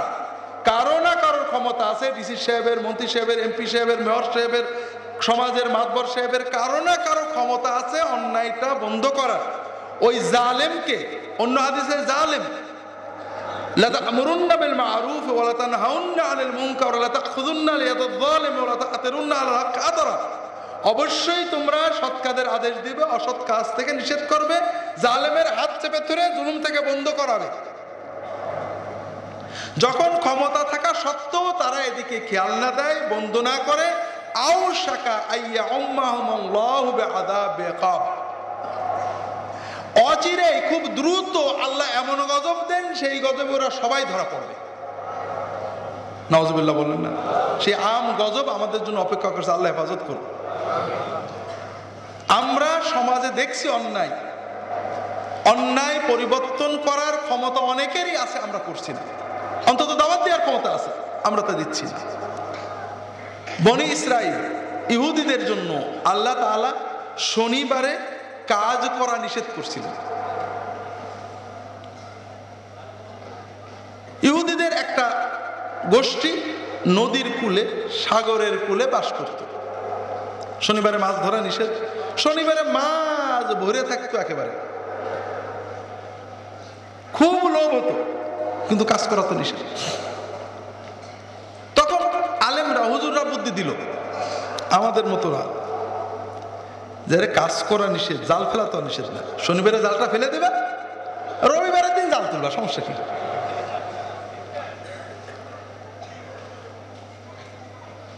আমরাও বাংলাদেশের মুসলমান এইরকম হিলা করি, আল্লাহর দিনকে ঘুরিয়ে ফিরিয়ে হারামকে হালাল বানিয়ে ফেলি। কখনো ব্যক্তি স্বার্থে, কখনো বড় লোকদের স্বার্থে। গরিব মানুষ অন্যায় করলে বিচার হয়, আমরাও মসলা ফতোয়া দিয়ে দিই, আর বড় লোক বিচার করলে পথ খুঁজে বের করে দিই, নাউজুবিল্লাহ। আল্লাহ এই রকম কাজ করলে গজব দেবেন, রাসূলুল্লাহ অনেক জায়গায় বলেছেন। যখন গরিবের বিচার হবে, বড় লোক ছাড়া পেয়ে যাবে, আল্লাহর গজব আসবে, যেটা বলছিলাম। তখন কিছু মানুষ ওদেরকে বোঝাতে লাগলো যে ভাই, অন্যায় কাজ করতে হয় না, আল্লাহর নিষেধ, হারাম কাজ। এই যে সুদ কাজ, আমরা যেমন আমাদের সমাজে অন্যায়গুলো আছে, ওয়াইদ কালাত উম্মাতুম মিনহুম লিমা তা'ইযুনা কওমান ইল্লাহু মুহলিকুহুম আও মুআযযিবুহুম আযাবান শাদীদা ক্বালু মা'যিরাতান ইলা রাব্বিকুম ওয়া লা'আল্লাহুম ইয়ারজিউন আও লা'আল্লাহুম ইয়াত্তাকুন। কিছু মানুষ একটু নসিহত ওয়াজ করলো, ভাই একটু ভালো হন, ভাই এটা করেন না, ভাই এটা করেন। বাকি যারা আমাদের মতো বুজুর্গ হুজুর, তারা বললেন, আরে আখেরি জামানায় এরা ধ্বংস হয়ে যাবে, এইরকম খারাপ লোকদের যে কাছে যে নসিহত করে লাভ করা ভালো হবে না, ওদের ভালো হওয়ার কোনো সম্ভাবনা নেই, খালি খালি সময় নষ্ট করবে না। তখন যারা দাওয়াত দিচ্ছিলেন তারা কি বললেন, যে আমরা বলেই যাব। বলার উদ্দেশ্য দুটো। কয়টা? একটা হলো মা'যিরাতান, আল্লাহর কাছে ওজর, আল্লাহ আমরা কিছুই ক্ষমতা ছিল না, বলার ক্ষমতাটা ছিল, আমি বলছিলাম আল্লাহ। আর একটা হলো, হতেও পারে আমার কথা শুনে ওরা ভালো হবে না, কে বলেছে, দু চারজন ভালো হতে তো পারে। ফালাম্মা নাসু মা যুকরু বিহি আনজাইনা আল্লাযীনা ইয়ানহাউনা আনিস সু ওয়া আখাযনা আল্লাযীনা যালামু বিআযাবিন বাঈস। আল্লাহ বলছেন, যখন ওরা শুনলো না, তখন যারা মানুষদের নসিহত করত, ওয়াজ করত, অন্যায় ত্যাগ করার জন্য বলতো, আমি তাদেরকে বাঁচিয়ে দিলাম। আর যারা অন্যায়ের ভিতরে ছিল, তাদেরকে ভয়ঙ্কর আযাবে আমি ধ্বংস করে দিলাম। কথা বলছেন না? তাহলে আমরা যখন অন্যায় দেখব, সমাজে মানুষ পাপে লিপ্ত জানছি, প্রতিবাদ করব না, দাওয়াত দেব না, বলবো না, তখন ওর পাপের ভাগী হব এবং আমরা গজবে পড়ে যাব। আর যদি আমরা দাওয়াত দিতে থাকি, আশা করা যায় আমরা সেই গজব থেকে রক্ষা পাবো। কথা কি বুঝতে পেরেছেন?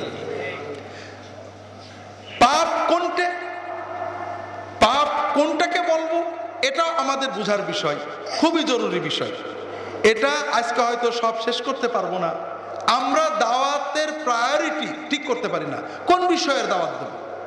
এর জন্য দাওয়াতের বিষয় এবং দাওয়াতের উপকরণ দুটোই কোরআন এবং হাদিস থেকে নিতে হবে। তার আগে অন্য একটা হাদিস রাসূলুল্লাহ সাল্লাল্লাহু আলাইহি ওয়াসাল্লাম বলেছেন, মান রাআ মিনকুম মুনকারান ফালিয়ুগাইয়িরহু বিয়াদিহি ফাইন লাম ইসতাতি' ফাবিলিসানিহি ফাইন লাম ইসতাতি' ফাবিকলবিহি ওয়া যালিকা আযআফুল ঈমান ওয়া লাইসা ওয়ারা'a যালিকা মিনাল ঈমানি হাববাতু খারদাল। তোমাদের ভিতরে কেউ যদি কোনো অন্যায় দেখে, তাহলে সেটা হাত দিয়ে, শক্তি দিয়ে বন্ধ করবে, পরিবর্তন করবে, বিচার করবে না। খুব ভালো করে বুঝুন, কোনো অন্যায়ের বিচারের অধিকার ব্যক্তি মুমিনের নেই, রাষ্ট্রের। একজনকে মদ খেতে দেখে আপনি বন্ধ করতে পারেন, কিন্তু মদের শাস্তি দিতে পারেন না। জিনা করতে দেখে আপনি বন্ধ করবেন, কিন্তু শাস্তি দিতে পারবেন না। বিচার কিন্তু রাষ্ট্রের। কথা কি বুঝতে পেরেছেন? ওমর রাদিয়াল্লাহু তাআলা আনহু রাষ্ট্রের খলিফা। রাত্রিবেলায় তিনি ঘোরেন, মাঝে মাঝে পাপ দেখতে পান, চুরি, ব্যভিচার, মদ। তিনি সাহাবীদের ডেকে বলছেন, সহিহ বুখারীর হাদিস, যে যদি রাষ্ট্রপ্রধান নিজে, প্রধান বিচারপতি নিজে কোনো মানুষকে এমন পাপ করতে দেখে যে পাপের জন্য আল্লাহ কোরআনে বা রাসূলের হাদিসে শাস্তি নির্ধারণ করে দিয়েছেন, হদ, তাহলে তিনি কি বিচার করতে পারবেন? আব্দুর রহমান ইবনে আউফ বললেন, শাহাদাতুকা শাহাদাতু রাজুলিন মিনাল মুসলিমিন, আপনি বিচার তো করতে পারবেনই না, ওকে বড়জোর কাজীর কাছে, ম্যাজিস্ট্রেটের কাছে, বিচার জাজের কাছে সমর্পণ করবেন, আর আপনি একজন সাক্ষী। আপনি রাষ্ট্রপ্রধান হওয়ার কারণে আপনাকে দুইজন সাক্ষীর সমান দেওয়া হবে না, আপনার সাথে আরেকজন সাক্ষী না পাইলে নর্মাল বিচার হবে না। আর যদি ব্যভিচারের অপরাধে আপনি কাউকে এনে হাজির করেন যে আমি রাত্রে দেখেছি ও ব্যভিচার করছিল, তাহলে আপনার সাথে আরো 3 জন চোখে দেখা সাক্ষী লাগবে। যদি না আসে আপনার পিঠে 80 ঘা বেত পড়বে। কার পিঠে? খুব ভালো করে বুঝেন। তাহলে যেটা বলছিলাম, এদিকে আর বেশি যেতে পারবো না। প্রথম যখন আপনি অন্যায় দেখলেন, যার ক্ষমতা আছে, সমাজে যাদের ক্ষমতা আছে তাদের জন্য ফরজে আইন হলো ওটা বন্ধ করা। না করলে কি হবে? এটা ঈমান তো গেল, আরেকটা কি হবে? সহিহ বুখারী এবং তিরমিজির হাদিসে আসছে, মাসালুল কায়েমি আলা হুদুদিল্লাহ ওয়াল মুদাইনি আল ওয়াকিউ ফি কামাসালি কওমিন ইসতাহামু আলা সাফিনা। সমাজে যারা অন্যায় কাজ করে আর যারা অন্যায় থেকে বাধা দেয়, আপত্তি করে, সমাজের শান্তি শৃঙ্খলা রক্ষা করে, তাদের উদাহরণ কেমন? একদল মানুষ যারা একটা নৌকা, বড় জাহাজ, স্টিমার ভাড়া করেছে, লঞ্চ ভাড়া করেছে, লঞ্চ ভাড়া করে তারা লটারি করেছে, কেউ উপরে কেউ নিচে, কেউ পাটাতনের উপরে কেউ খোলের ভিতরে। যারা খোলের ভিতরে, তাদের যখন পানি নেওয়ার দরকার হয় তখন তাদের উপরে উঠতে হয়, উপরে উঠে বালতি দিয়ে পানি নেয়, নিয়ে নিচেই যায়। এতে যারা উপরে বসে আছে তাদের একটু ডিস্টার্ব হয়, কাপড় টাপড় ভেজে বিরক্ত হয়। তখন নিচেওয়ালারা চিন্তা করলো যে আমরা বারবার উপরে যে উপরওয়ালাদের বিরক্ত না করে, পানি তো আমাদের মাত্র 1 ইঞ্চি দূরে, একটা কাঠ খুলে নিই, আমাদের অংশ থেকে একটা কাঠ খুলবো, ওদের অংশ থেকে খুলবো না, খুলে আমরা ওখান থেকে পানি নেব। তারা একটা কোড়াল দিয়ে কাঠ কাটা শুরু করলো, নৌকার তলার একটা তক্তা খুলে ফেলবে। এখন যদি উপরওয়ালারা মনে করে ও ওদের অংশ ওরা খুলছে, খুলুক, তাহলে শুধু নিচে আলারা ডুববে না, উপরওয়ালারাও।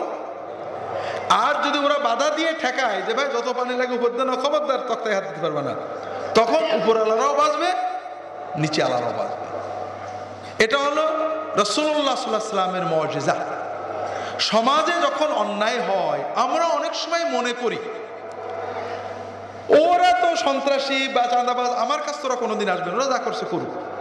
কিন্তু দেখবেন আপনার ছেলে, আপনার জামাই, আপনার মেয়ে, আপনার কেউ না কেউ ওদের হাতে মারা পড়বে। সমাজে তাকিয়ে দেখেন অনেক ঘটনা আছে। আপনার সন্তান ওদের কাছে মাদক শিখবে, আপনি ওর দ্বারা ক্ষতিগ্রস্ত হবেনই হবে এই দুনিয়াতে। এই জন্য যাদের ক্ষমতা আছে, শক্তি আছে, সামর্থ্য আছে, সামাজিক অথবা প্রশাসনিক, তাদের জন্য ফরজে আইন হলো অন্যায়গুলোকে বন্ধ করা। ফাইলাম তার সাথে তোমার ক্ষমতা নেই, ফাবে লিসান, তোমার মুখ দিয়ে বলো, এ ক্ষমতা তোমার আছে, সবারই আছে। মুখ দিয়ে বলার ক্ষমতা নেই এমন মুসলমানের দেশে নেই। যদি আমরা সুন্নত মতো বলি, সুন্নত মতো কিভাবে বলতে হবে আপনাদের বলার চেষ্টা করব। ফাইল্লামের সাথে ভাবে কালবিহি, আর যদি হাত মুখ দিয়ে বলারও কোনো ক্ষমতা না থাকে, অন্তর দিয়ে এই অন্যায়ের পরিবর্তন করতে হবে, পরিবর্তন চাইতে হবে, পরিবর্তনের জন্য ভাবতে হবে, পরিবর্তন আল্লাহর কাছে দোয়া করতে হবে। অন্তর কানবে। কথাকে বুঝতে পেরেছেন? কোন পাপ দেখে, ব্যভিচার দেখে, মাদক দেখে, অশ্লীলতা দেখে, আপনার বেনামাজ দেখে, বেরোজা দেখে, নাস্তিকতা দেখে অন্তরও কানলো না, তাহলে আপনি নিশ্চিত হন আল্লাহ রাসূল সাল্লাল্লাহু আলাইহি ওয়াসাল্লাম সাক্ষী দিচ্ছেন যে আপনার অন্তরে আর কোনো ঈমান অবশিষ্ট নেই। যদি কোনো মুসলমান নামাজ পড়েন, রোজা রাখেন, হজ করেছেন, হাজী সাহেব, তাসবিহ তাহলিল করেন, ফুরফুরার মুরিদ, নবীজি সাল্লাল্লাহু আলাইহি ওয়াসাল্লামের বিরুদ্ধে কোনো কথা শুনে, দ্বীন ইসলামের বিরুদ্ধে কোনো কথা শুনে, কথা দেখে নামাজের বিরুদ্ধে কথা শুনে, কথা দেখে, বেনামাজি দেখে, মাদক দেখে, অশ্লীলতা দেখে, যৌতুক দেখে, মানুষের উপরে জুলুম দেখে, চাঁদাবাদি দেখে তার মনটা কাঁদে না, ওটা ওর ব্যাপার। হ্যাঁ, সমাজে এগুলো থাকবে, এই বয়সে কিছু করবে। তাহলে খুব ভালো করে বুঝুন যে ওই ব্যক্তির কোনো ঈমান নেই। আমরা অন্যের কথা বলছি না, কারণ কার মনে কি আছে আমরা জানি না। আপনি বিচার করেন যে আপনার মন কাঁদছে কিনা। আল্লাহর হুকুম অমান্য করা হচ্ছে, মুহাম্মদুর রাসূলুল্লাহ সাল্লাল্লাহু আলাইহি ওয়াসাল্লামের হুকুম অমান্য করা হচ্ছে, আপনার মন কাঁদে না, এরপরও আপনি তার উম্মত দাবি করেন, এটা ঠিক না। আল্লাহ আপনার অন্তর জানেন। আমরা আগেই বলেছি, আল্লাহর সাথে বিজনেসে ফাঁকি দেওয়া যায় না। ভাইরা, আমাদের দুনিয়ার জাগতিক রাজনৈতিক জিনিস দেখেন, এক রাজনৈতিক দল আর এক রাজনৈতিক দল সবাই খেলে, এটাকে বলা হয় পাওয়ার গেম। যে ভোটে জিতবে সে ক্ষমতায় যাবে, আরেক দল যাওয়ার চেষ্টা করবে।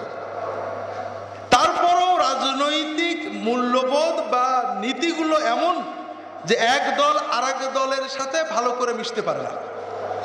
আমরা যত উদার হই, যত গণতান্ত্রিক হই, যত লিবারাল হই না কেন, একটা আওয়ামী লীগের লোক একটা বিএনপির মাজলিসে যেখানে বঙ্গবন্ধু বা শেখ হাসিনার সমালোচনা করা হয় বসতে পারবে না, তার মনই উঠিয়ে নেই, বলে এখানে বসা যায় না। ঠিক একজন বিএনপির মানুষ যত উদার, যত লিবারাল হোক না কেন, যেখানে জিয়াউর রহমানের সমালোচনা করা হয়, তারেক জিয়ার নিন্দাবন্ধ করা হয়, সেখানে বসতে পারবে না। ভুল বললাম নাকি? যদি রাজনৈতিক ঈমান এত পোক্তা হয়, তাহলে আপনি যার উম্মত হওয়ার দাবি করছেন, সে মুহাম্মদুর রাসূলুল্লাহ সাল্লাল্লাহু আলাইহি ওয়াসাল্লামের বিরুদ্ধে কথা হচ্ছে, তার দ্বীনকে অবমাননা করা হচ্ছে, তার নির্দেশকে অবমাননা করা হচ্ছে, তার সুন্নতকে অবমাননা করা হচ্ছে, আপনার কোনো ক্ষমতা নেই, আপনার অন্তরটাও কাঁদলো না, আপনি বসে বসে শুনলেন, এরপরও আপনি দাবি করবেন যে আপনি ইমানদার? আপনি তো আপনার রবকে ফাঁকি দিতে পারবেন না। কাজেই অন্যায়ের প্রতি ঘৃণা, অন্যায় পরিবর্তনের জন্য মনের আবেগ, আকুতি, ক্রন্দন এটা থাকবে। এরপরে যদি পারি মুখ দিয়ে, যদি ক্ষমতা থেকে হাত দিয়ে অন্যায়কে বাদ দেওয়া, বন্ধ করার চেষ্টা করো। অন্যায় বন্ধ করা, ন্যায়ের দাওয়াত দেওয়া, এটার ক্ষেত্রে আমরা যারা এটা করি, তিনটে ভুল আমরা করি। আর ভুলের উৎপত্তি হয় যখন আমরা রাসূলুল্লাহ সাল্লাল্লাহু আলাইহি ওয়াসাল্লামকে মডেল না রাখি। আমাদের সকল কাজের মডেল কে? রাসূলুল্লাহ সাল্লাল্লাহু আলাইহি ওয়াসাল্লাম। কাজে তিনি কিভাবে দাওয়াত দিয়েছেন, কিসের দাওয়াত দিয়েছেন, কি দিয়ে দাওয়াত দিয়েছেন? প্রথম কথা হলো কি দিয়ে দাওয়াত দিয়েছেন। আল্লাহ কোরআনে বলেছেন, আল্লাহ রাসূল সাল্লাল্লাহু আলাইহি ওয়াসাল্লামের দাওয়াতের উপকরণ আমরা খুব দ্রুত চারটি উপকরণ বলতে পারি। একটা হলো কোরআন, একটা হলো হিকমা, হাদিস, সুন্নাহ, আর একটা হলো আল মাওয়াইদাতুল হাসানা, সুন্দর ওয়াজ, আর একটা হলো হিকমা, প্রজ্ঞা, আর একটা জিনিস পঞ্চম যেটা আল্লাহ সবচেয়ে বেশি হাইলাইট করেছেন, সেটা হলো তার আখলাক। কথা কি বুঝতে পেরেছেন? একজন দায়ীকে এই পাঁচটা জিনিস দিয়ে দাওয়াত দিতে হবে।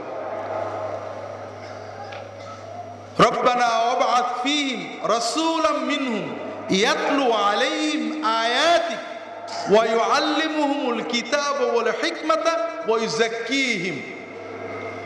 আল্লাহ তাআলা কোরআন কারিমে রাসূলুল্লাহ সাল্লাল্লাহু আলাইহি ওয়াসাল্লামের দাওয়াত, যে দাওয়াতের মাধ্যমে মানুষদেরকে তিনি পবিত্র করেছিলেন, অন্তরগুলোকে শিরিক থেকে পবিত্র করেছিলেন, অহংকার থেকে পবিত্র করেছিলেন, হিংসা থেকে পবিত্র করেছিলেন, লোভ থেকে পবিত্র করেছিলেন, দুনিয়ামুখিতা থেকে পবিত্র করেছিলেন, সেই দাওয়াত দিয়েছিলেন প্রথমত দুটো জিনিস দিয়ে, ইয়াতলু আলাইহিম আয়াতিকা, ইয়াতলু আলাইহিম আয়াতিনা, আল্লাহর কোরআনের আয়াতগুলো তাদেরকে পড়ে পড়ে শোনাও।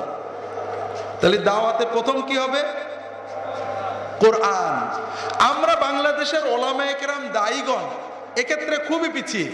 একজন আলেম যদি 2 ঘন্টা, যেমন আমি 2 ঘন্টা ওয়াজ করলাম, কোরআনের আয়াত প্রথমে একটা পড়ে নিই, এরপরে আর পাওয়া যায় না। অথচ অনেক মুসলিম দেশে একজন আলেম যদি 2 ঘন্টা ওয়াজ করেন, অন্তত 1-1.5 ঘন্টা শুধু কোরআনের আয়াতই পাঠ করেন। আমরা দাওয়াতের ক্ষেত্রে কোরআনটাকে বাদ দিচ্ছি। কোরআনের একটা দুটো আয়াত বলি, বিষয় ভিত্তিক কোরআন ভিত্তিক ওয়াজ আলোচনাটা আমরা ভুলে গেছি। ওয়া ইউআল্লিমুহুমুল কিতাব, শুধু কোরআন আয়াত পড়ে শোনালে হবে না, উম্মতকে কোরআন শিক্ষা দিতে হবে। আল্লাহর কিতাব শিক্ষা দেওয়া হলো দাওয়াতের প্রথম উপকরণ। আমরা এখানেও ভুল করি, কোরআন শিক্ষা দিচ্ছি না, যারাও দিচ্ছি তারাও কোরআন শিক্ষা বলতে শুধু তেলাওয়াত শিক্ষা বোঝাচ্ছি, অথচ আল্লাহ কোরআন কারিমে হক তেলাওয়াত বলতে অর্থ বুঝে তেলাওয়াতকে বুঝিয়েছেন। আমার কাছে মিনাতে 2-3 বছর আগে হজের সময়ে একজন আলেম পাশে শুয়ে আছেন, একটু আহত, পাটা গর্তে পড়ে ভেঙে গেছিল। আমি পাশে বসে কোরআন শরীফ পড়ছিলাম একটু। তিনি আলেম মানুষ, কোরআনের আয়াতগুলোর অর্থ বোঝেন। তিনি বললেন যে দেখেন ভাই, এই কোরআনের সব হুকুম বাংলাদেশ থেকে উঠে গেল, কোরআনের সমাজ আর হলো না। তা আমি বললাম যে কোরআনের সমাজ কি করে হবে, যে দেশের শতকরা প্রায় 90-95 জন মানুষ কোরআন পড়তেই পারে না, ঠিক না? ঠিক। যে দেশের শতকরা 100 জনের 100 জনই কোরআন বোঝে না, 1000-এ 1 জন হয়তো বুঝে, সে দেশে আল্লাহ কোরআনের সমাজ কি করে দেবে? আপনি কতজন মানুষকে কোরআন সহি পড়ানো শিখিয়েছেন? কতজন মানুষকে কোরআন অর্থ সহ পড়িয়েছেন? কোরআন পড়ে চোখের পানি পড়ে হক তেলাওয়াত করে এরকম কত % নাগরিক আপনি বানিয়েছেন? আমরা অবহেলা করেছি। তিনি বললেন যে এভাবে তো কোনোদিনই হবে না। তাহলে কিভাবে হবে? জোর করে কোরআনের মানুষ না বানিয়ে। তো কাজেই কোরআন শেখানো, উম্মতকে কোরআন শেখানো, কোরআন পড়ো, কোরআন শেখো, কোরআন বোঝো, কোরআনের দাওয়াত দেওয়া, এটা রাসূলুল্লাহ সাল্লাল্লাহু আলাইহি ওয়াসাল্লাম দিয়েছেন। আপনারা, আমি লম্বা করতে পারবো না, আমরা অনেক সময় যখনই বলি কোরআন বুঝতে হবে, আলেম ওলামারা কেঁপে যায় যে সাধারণ মানুষের জন্য কোরআন বোঝার দরকার নেই। নাউজুবিল্লাহ, আস্তাগফিরুল্লাহ। আমরা ভয় পাই কোরআন পড়লে মানুষ গোমরা হয়ে যাবে, এর চেয়ে নোংরা ভয় আর নেই। আমরা মনে করি আমরা হুজুরেরা যেভাবে বুঝেছি কোরআন ওইভাবে না বুঝলেই বুঝি গোমরা হয়ে যাবে। ভাইরা, বাংলাদেশের প্রায় 90% মানুষই গোমরা হয়ে আছে। শিরিক, কুফুর, পীর সেজদা, কবর সেজদা, পীর পূজা, কবর পূজা, কুসংস্কার, হারাম, মাদকতা, বান্দার হক নষ্ট, স্ত্রীর হক নষ্ট, স্বামীর হক নষ্ট, পিতামাতার হক নষ্ট, বোনের হক নষ্ট, পরের সম্পদ দখল করা, এতিমের সম্পদ নষ্ট করা, বেপরদা, বেসরা, এই পাপগুলো আছে না নেই? এই কাজগুলো যারা করে সবাই তো কোরআন পড়ার কারণে গোমরা হয়ে গেছে, ঠিক না? হ্যাঁ, কোরআন পড়ে এরকম গোমরা হয়েছে কত %? একজনও পাবেন না। হ্যাঁ, কোরআন পড়ে ভুল বুঝতে পারে, ভুল বুঝলে সে আলেমদের প্রশ্ন করে, আলেমদের প্রশ্ন ছাড়া যায় না। প্রবলেম হয়ে যায় যেই কোরআন পড়ে উল্টো পাল্টা বোঝে কিছু, আলেমদের প্রশ্ন করে, আলেমরা তখন উত্তর দিতে পারেন না কোনো কারণে, তখন সবর না করে কোরআন পড়ার বিরুদ্ধেই রাগ করেন। কিন্তু আমাদের বুঝতে হবে যে ওর মনের প্রশ্নের উত্তর দেওয়ার দায়িত্ব আমাদের। আমি না পারলে বলবো ঠিক আছে ভাই, আপনার প্রশ্ন থাকলো, আমি আলেমদের সাথে আলোচনা করে আপনার উত্তরটা দেব। এই জন্য কোরআন পড়তে হবে, এটা যেমন দায়িত্ব, বুঝতে হবে দায়িত্ব, পাশাপাশি যারা কোরআন বুঝবেন তাদের দায়িত্ব হলো আলেমদের সহবত ত্যাগ না করা। কারণ কোরআন পড়ে কেউ ফকিহ হয় না। আল্লাহ বলেছেন সকল মুমিন অর্থ বুঝে কোরআন পড়ে। আল্লাযীনা আতাইনাহুমুল কিতাবা ইয়াতলুনাহু হাক্কা তিলাওয়াতিহি উলাইকা ইউমিনুনা বিহি। আবার আল্লাহ বলেছেন যে সব মুমিন ফকিহ না। ফালাউলা নাফারা মিন কুল্লি ফিরকাতিন মিনহুম তাইফাতুন লিয়াতাফাক্কাহু ফিদ-দ্বীন। কিছু মানুষ ফুল টাইমার হয়ে 24 ঘন্টা লেখাপড়া করে দীর্ঘ সময় কাটে দ্বীনের ফিকহ অর্জন করতে হবে। কাজেই আপনি কোরআনও পড়বেন, হাদিসও পড়বেন, আলেমদের সহবত লাগবে। আমার সর্বশেষ একটা বই আছে, বইটার কথা ভুলে গেছিলাম, এই মুহূর্তে মনে পড়লো। সেটা হলো খুব মজাদার বই, আপনাদের হয়তো পছন্দ হবে। সালাতের ভিতরে হাত বাঁধার বিধান। হাত কি নাভির নিচেই, নাভির উপরে, না বুকে, না কানের সাথে, কিভাবে হাতটা রাখবেন, হাদিসে কি কি আছে, এগুলো সব এই কিতাবে আছে।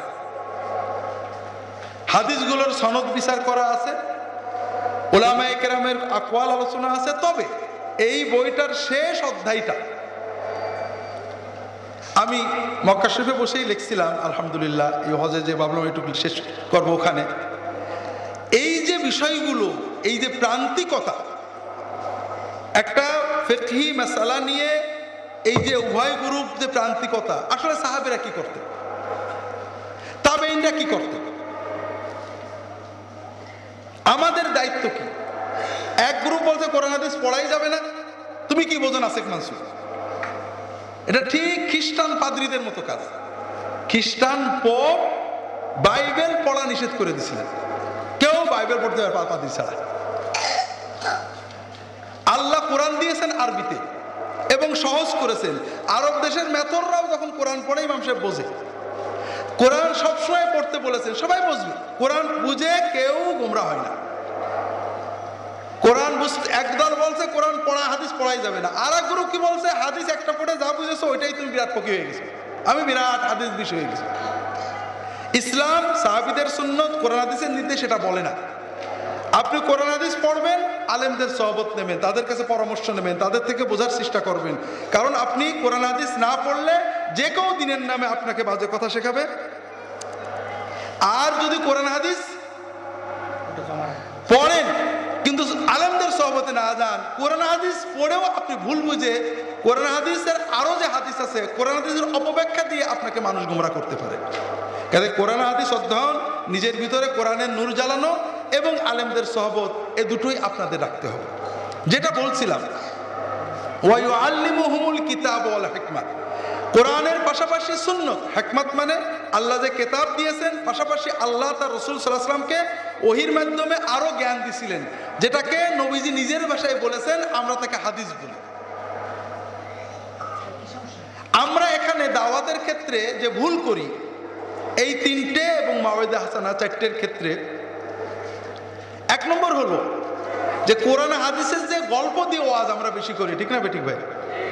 আমি অনেকবার আপনাদের কথা এখানেও বলছি, আজকেও আপনাদের অনুরোধ করব, যদি উম্মতের দুর্দশায়, দুরবস্থায় যদি উম্মতকে সঠিক জায়গায় নিতে চান, অন্তত আল্লাহ তাআলার কাছে মাযেরা করতে চান, তাহলে গল্প বাদ দিয়ে কোরআন হাদিস এবং সাহাবীদের জীবন নিয়ে থাকেন।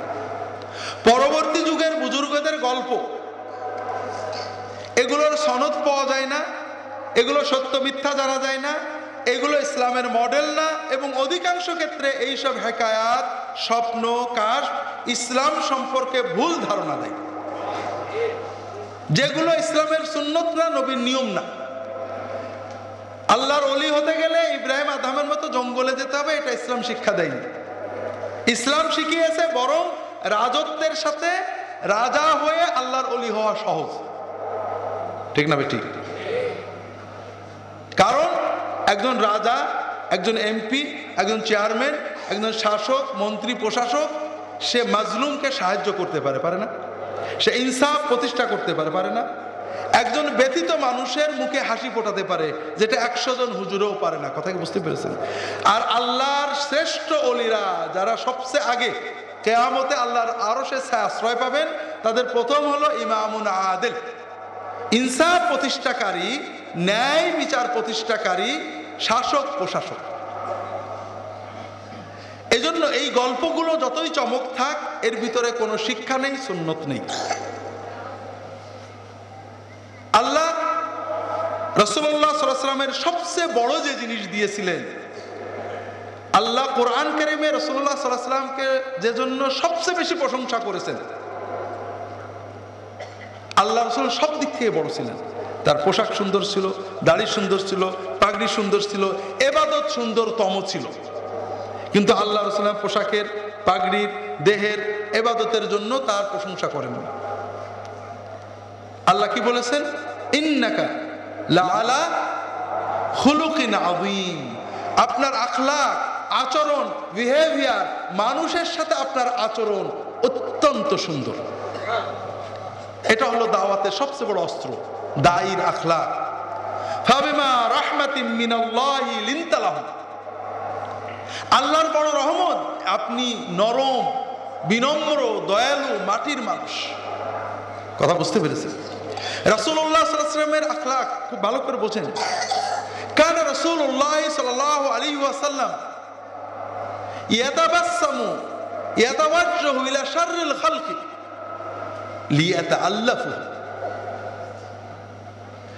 প্রতিটি মানুষের সাথে রাসূলুল্লাহ সাল্লাল্লাহু আলাইহি ওয়াসাল্লাম হাসি মুখে অন্তরের আবেগ দিয়ে কথা বলতেন, তার দিকে পুরো তাকাতেন, মনোযোগ দিয়ে তার কথা শুনতেন।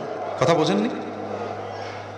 এটা কিন্তু মুনাফিকি করে হবে না, এটার জন্য ওই ব্যক্তিকে ভালোবাসতে হবে। আমার একটা কাস্টমার, আমি ওকে জান্নাতে নিতে পারলে আমিও যেতে পারবো। আমার আপনজন, এই অন্তরের দরদ দিয়ে যখন আপনি ওর দিকে তাকাবেন, হাসি মুখে কথা বলবেন, ওর ভিতরে তাসির হবেই। কথা কি বুঝতে পারছেন? রাসূলুল্লাহ সাল্লাল্লাহু আলাইহি ওয়াসাল্লাম কারো উপরে কখনো রাগ করেননি। আমরা আমাদের কাছে আসতে মানুষ ভয় পায়। হাদিস শরীফে আসছে রাসূলুল্লাহ সাল্লাল্লাহু আলাইহি ওয়াসাল্লামের কাছে মদিনা শহরের, মদিনা গ্রামের সবচেয়ে কুৎসিত, নিম্নবিত্ত, ফকিরনি, কৃতদাসীও যদি আসতো, হুজুর আমার একটা কথা আছে, রাসূলুল্লাহ সাল্লাল্লাহু আলাইহি ওয়াসাল্লাম যে বসতেন, যতক্ষণ না তার কথা শেষ হতো রাসূলুল্লাহ সাল্লাল্লাহু আলাইহি ওয়াসাল্লাম বলতেন না যে আমার কাজ আছে, তুমি যাও। কাজেই দায়ীকে এই প্রেম, এই ভালোবাসা, এই আখলাক দিয়ে, আর এজন্য দরকার সবচেয়ে হলো নিজের ক্রোধ সম্বরণ করা। ইয়া বুনাইয়া আকিমিস সালাতা ওয়া'মুর বিল মা'রুফি ওয়ানহা আনিল মুনকার ওয়াসবির আলা মা আসাবাক। ছেলেকে নসিহত করছেন, পারিবারিক জীবন ইসলামের সবচেয়ে বড় জিনিস। সন্তানদেরকে কাছে রাখা, তাদেরকে নসিহত করা, তাদের দায়িত্ব বুঝানো। আমরা সমাজ নিয়ে, রাষ্ট্র নিয়ে, রাজনীতি নিয়ে ঘুরি, কিন্তু পরিবারের সদস্যদের সময় দিই না। আর কোরআন উল্টোটা বলছে, এটা এখানে বিস্তারিত বলা যাবে না। তবে লোকমান আলাইহিস সালাম তার ছেলেকে কি বলছেন, যে তুমি সালাত কায়েম করো, মানুষদেরকে ভালো কাজে আদেশ দাও, খারাপ থেকে নিষেধ করো, আর এজন্য যাই হোক তুমি সবর করো। আল্লাহ তাআলা কোরআন কারীমে বলেছেন, ওমান আহসানু কাওলাম মিম্মান দাআ ইলাল্লাহ ওয়া আমিলা সালিহান ওয়া ক্বালা ইন্নানি মিনাল মুসলিমিন। সবচেয়ে ভালো মানুষ তো ওই, সবচেয়ে ভালো কথা তো সেই বলে যে আল্লাহর পথে মানুষদেরকে ডাকে এবং নিজে নেক আমল করে। মানে নিজের কামের খোঁজ নেই, অন্যের বলে বেড়ায়, এরকম না। নিজের নেক আমল না বাড়ালে দ্বীনের দাওয়াত সুন্দর হয় না। আমরা অনেকে মনে করি সব মানুষ ভালো হলে দাঁড়িয়ে রাখবো, নেক আমল করবো। আর আল্লাহ কোরআনে বলছেন, ওয়ালাকাদ না'লামু আন্নাকা ইয়াযীকু সাদরুকা বিমা ইয়াকুলুন ফাসাব্বিহ বিহামদি রাব্বিকা ওয়া কুম মিনাস সাজিদিন ওয়া'বুদ রাব্বাকা হাত্তা ইয়াতিয়াকাল ইয়াকিন। দাওয়াত দিতে গেলে মানুষের রাগ শুনে, বাজে কথা শুনে অন্তর খুব খারাপ লাগে। দূর করার উপায় কি? আল্লাহর তাসবিহ করো, জিকির করো, সেজদা দিয়ে পড়ে থাকো, নামাজ পড়ো, তাহাজ্জুদ পড়ো, দেখবো অন্তরের ভিতরে ইয়াকিন এসে গেছে। কাজেই নিজে ইবাদত করে মানুষদেরকে আল্লাহর পথে ডাকে। আর কি করে? ওয়াকালা ইন্নানি মিনাল মুসলিমিন, বলে আমি মুসলমান। কথা বুঝেননি? এই আমি মুসলমান, এখানে দুটো জিনিস। একটা হলো ইসলামের পরিচয় দিতে লজ্জাবোধ করা যাবে না, আর একটা হলো আমার পরিচয়ের বড় জিনিস হলো মুসলমান, বাকি সব পরিচয় গৌণ। আমি বাংলাদেশি, আমি সৌদি, আমি হানাফি, আমি শাফেঈ, আমি আহলে হাদিস, আমি কাদেরি, আমি চিশতি, আমি ফুরফুরা, এসব পরিচয় গৌণ। আমার মূল পরিচয় কি? আমি মুসলমান। আল্লাহ বলেননি যে এই পরিচয়গুলো, এগুলো আমাদের জানার পরিচয়। কেউ ঢাকা আলিয়ার ছাত্র, কেউ লালবাগের ছাত্র, কেউ হাটাদারির ছাত্র, ঠিক তেমনই কেউ হানাফি, কেউ শাফেঈ, কেউ হাম্বলি, কেউ আহলে হাদিস, কেউ কাদেরি, কেউ চিশতি, বিভিন্ন পরিচয়ে মুসলমানরা আছে। এগুলো সব গৌণ পরিচয়। দায়ীর একমাত্র পরিচয় কি হবে? যে আমি। এবং যতক্ষণ একজন মানুষ মুসলমান, সে আমার ভাই। এরপরের আয়াতটা বলি, হুজুর আসছে নামাজ করবেন 2 মিনিট। এরপরের আয়াতটা বলেই আমি শেষ করে দেব। এরপরে আল্লাহই বলছেন, ওয়ালা তাস্তাবিল হাসানাতু ওয়ালা সাইয়্যা, ভালো আর খারাপ সমান হতে পারে না। কথা বোঝেননি? ইদফা বিল্লাতি হিয়া আহসান, খারাপকে ভালো দিয়ে, প্রতিপক্ষের অন্যের আচরণটাকে তার চেয়ে উত্তম আচরণ দিয়ে প্রতিরোধ করো, প্রতিহত করো। সব ঠিক আছে, সে প্রতিহত কিভাবে হবে? বিল্লাতি হিয়া আহসান, যেটা ওর চেয়ে উত্তম। সে যদি তোমাকে ভাই বলে, তুমি মিয়া ভাই বলো। সে যদি শালা বলে, তুমি ভাই বলো। সে যদি জঙ্গি বলে, তুমি তাকে ভালো মানুষ বলো। যে যেটাই বলে তুমি তার চেয়ে ভালো কথা বলে ভালো আচরণ দিয়ে তুমি তার ওই খারাপ আচরণকে প্রতিহত করো, প্রতিরোধ করো। কথা বোঝেননি? ফাইদাল্লাযী বাইনাকা ওয়া বাইনাহু আদাওয়াতুন কাআন্নাহু ওয়ালিয়্যুন হামীম। তাহলে তুমি যদি এই আচরণ অর্জন করতে পারো, মন্দকে ভালো দিয়ে, ভালোকে ভালোর চেয়ে ভালো দিয়ে, সর্বোত্তম আচরণ দিয়ে তুমি অন্যায়কে প্রতিরোধ করতে পারো, তাহলে আজকে যার সাথে তোমার দুশ্মনী আছে, শত্রুতা আছে, কাল সে তোমার প্রিয় বন্ধুতে পরিণত হয়ে যাবে। ওমা ইলাক্কাহা ইল্লাল্লাযিনা সাবারু ওমা ইলাক্কাহা ইল্লা যু হাদ্দিন আযীম। আর এই গুণ অর্জন করা, মন্দকে ভালো দিয়ে প্রতিহত করা, এই মহাগুণ অর্জন করতে গেলে সবর করতে হবে। আর সবর করতে পারা মহা সৌভাগ্যের কাজ। সবর, ক্রোধ, আত্মসম্বরণ করা।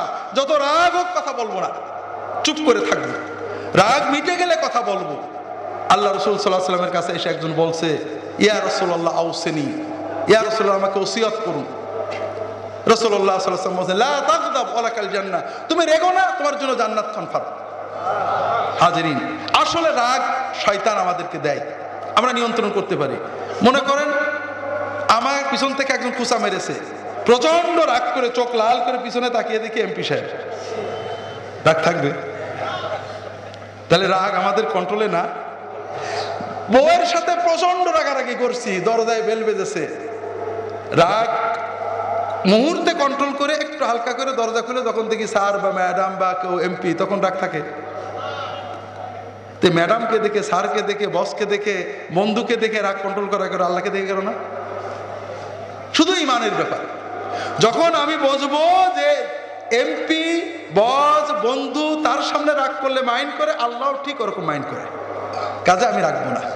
মান কাযামা গায়যান ওয়া হুয়া ইসতাতিউ নাফযাহু মালা আল্লাহু কলবাহু আমনা নূরান ইয়াউমাল কিয়ামা। যার রাগ হয়েছে কারোর উপরে, রাগ ঝাড়তে পারে। কার পারে ঝাড়া যায়? বউর পারে ঝাড়া যায়, স্বামীর পারেও ঝাড়া যায়। আজকাল বউরা স্বামীদের মার দেয়, ঘরতে বের করে দেয়। আমরা হুজুর মানুষ তো অনেকেই দোয়া নিতে আসে, তো এসব জানাজানি হয়ে যায় আর কি। ছেলেকে মারা যায়, ছাত্রকে মারা যায়, ছাত্রীকে মারা যায়, গরিব মানুষকে মারা যায় না? রাগ ঝেড়ে দেওয়ার ক্ষমতা থাকা সত্ত্বেও যদি কেউ নিজের রাগকে কন্ট্রোল করে, গালি দেওয়ার সুযোগ থাকা সত্ত্বেও মুখ বন্ধ করে, চড় মারার সুযোগ থাকা সত্ত্বেও নিয়ন্ত্রণ করে, কিয়ামতের দিন আল্লাহ তাআলা ওই ব্যক্তির অন্তরটাকে শান্তি নিরাপত্তা দিয়ে পূর্ণ করে দেবে। আল্লাহ কোরআন কারীমে এই রাগ দমনকে জান্নাতের মূল চাবিকাঠি বলেছেন। ওয়াসারিউ ইলা মাগফিরাতিম মির রাব্বিকুম ওয়া জান্নাতিন আরদুহাস সামাওয়াতু ওয়াল আরদু উইদ্দাত লিল মুত্তাকিন। তোমরা দৌড়াও সেই জান্নাতের দিকে যার প্রশস্ততা আসমান জমিনের মতো। আর জান্নাতকে আল্লাহ বানিয়েছেন মুত্তাকিদের জন্য। মুত্তাকি কারা? তাহাজ্জুদ পড়ে, লম্বা পাগড়ি, দস্তরখান লাল। রাসূলুল্লাহ সাল্লাল্লাহু আলাইহি ওয়াসাল্লাম, আল্লাহ কোরআন এগুলো কোনটা বলেননি। আল্লাহ তিনটে কথা বলেছেন মুত্তাকিদের জন্য, তিনটে কথা বলেছেন, পরের আয়াতে আরেকটা কথা বলেছেন। একটা কি? আল্লাযীনা ইউনফিকুনা ফিস সাররাই ওয়াদ দাররা। যারা গরীব হোক আর বড় লোক হোক, সচ্ছলতা অসচ্ছলতা সর্ব অবস্থায় আল্লাহর পথে ব্যয় করে। এইরকম চিন্তা করে না বড় লোক হয়ে দেবো না, আমার যা আছে তার ভিতর থেকে আল্লাহর কিছু দেয়। ওয়াল কাযিমিনাল গায়যা, যারা ক্রোধ সম্বরণ করে, এরা আরো কঠিন কাজ। ওয়াল আফিনা আনিন নাস, এবং মানুষদেরকে ক্ষমা করে। এর পরের আয়াতে কি বলছেন? আল্লাযীনা ইযা ফাআলু ফাহিশাতান আও যালামু আনফুসাহুম, যারা গুনাহ করে।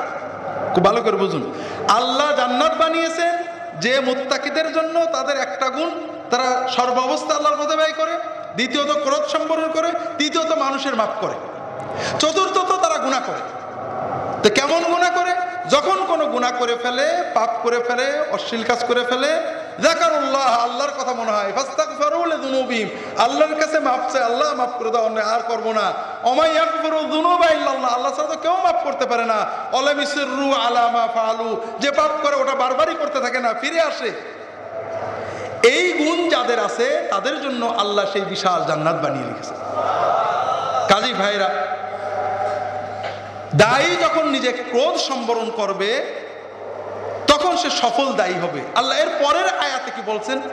ওয়া ইম্মা ইয়ানজাগান্নাকা মিনাশ শাইতানি নাজগুন, এত চেষ্টার পরেও শয়তান যদি তোমার ভিতরে ঢুকে পড়ে, শয়তান ঢুকে চোখ লাল হয়ে গেছে, মাথায় রক্ত চলে গেছে, ফাস্তাইয বিল্লাহ, আল্লাহর কাছে আউযুবিল্লাহ পড়ো, আল্লাহ পানা চাই শয়তান থেকে।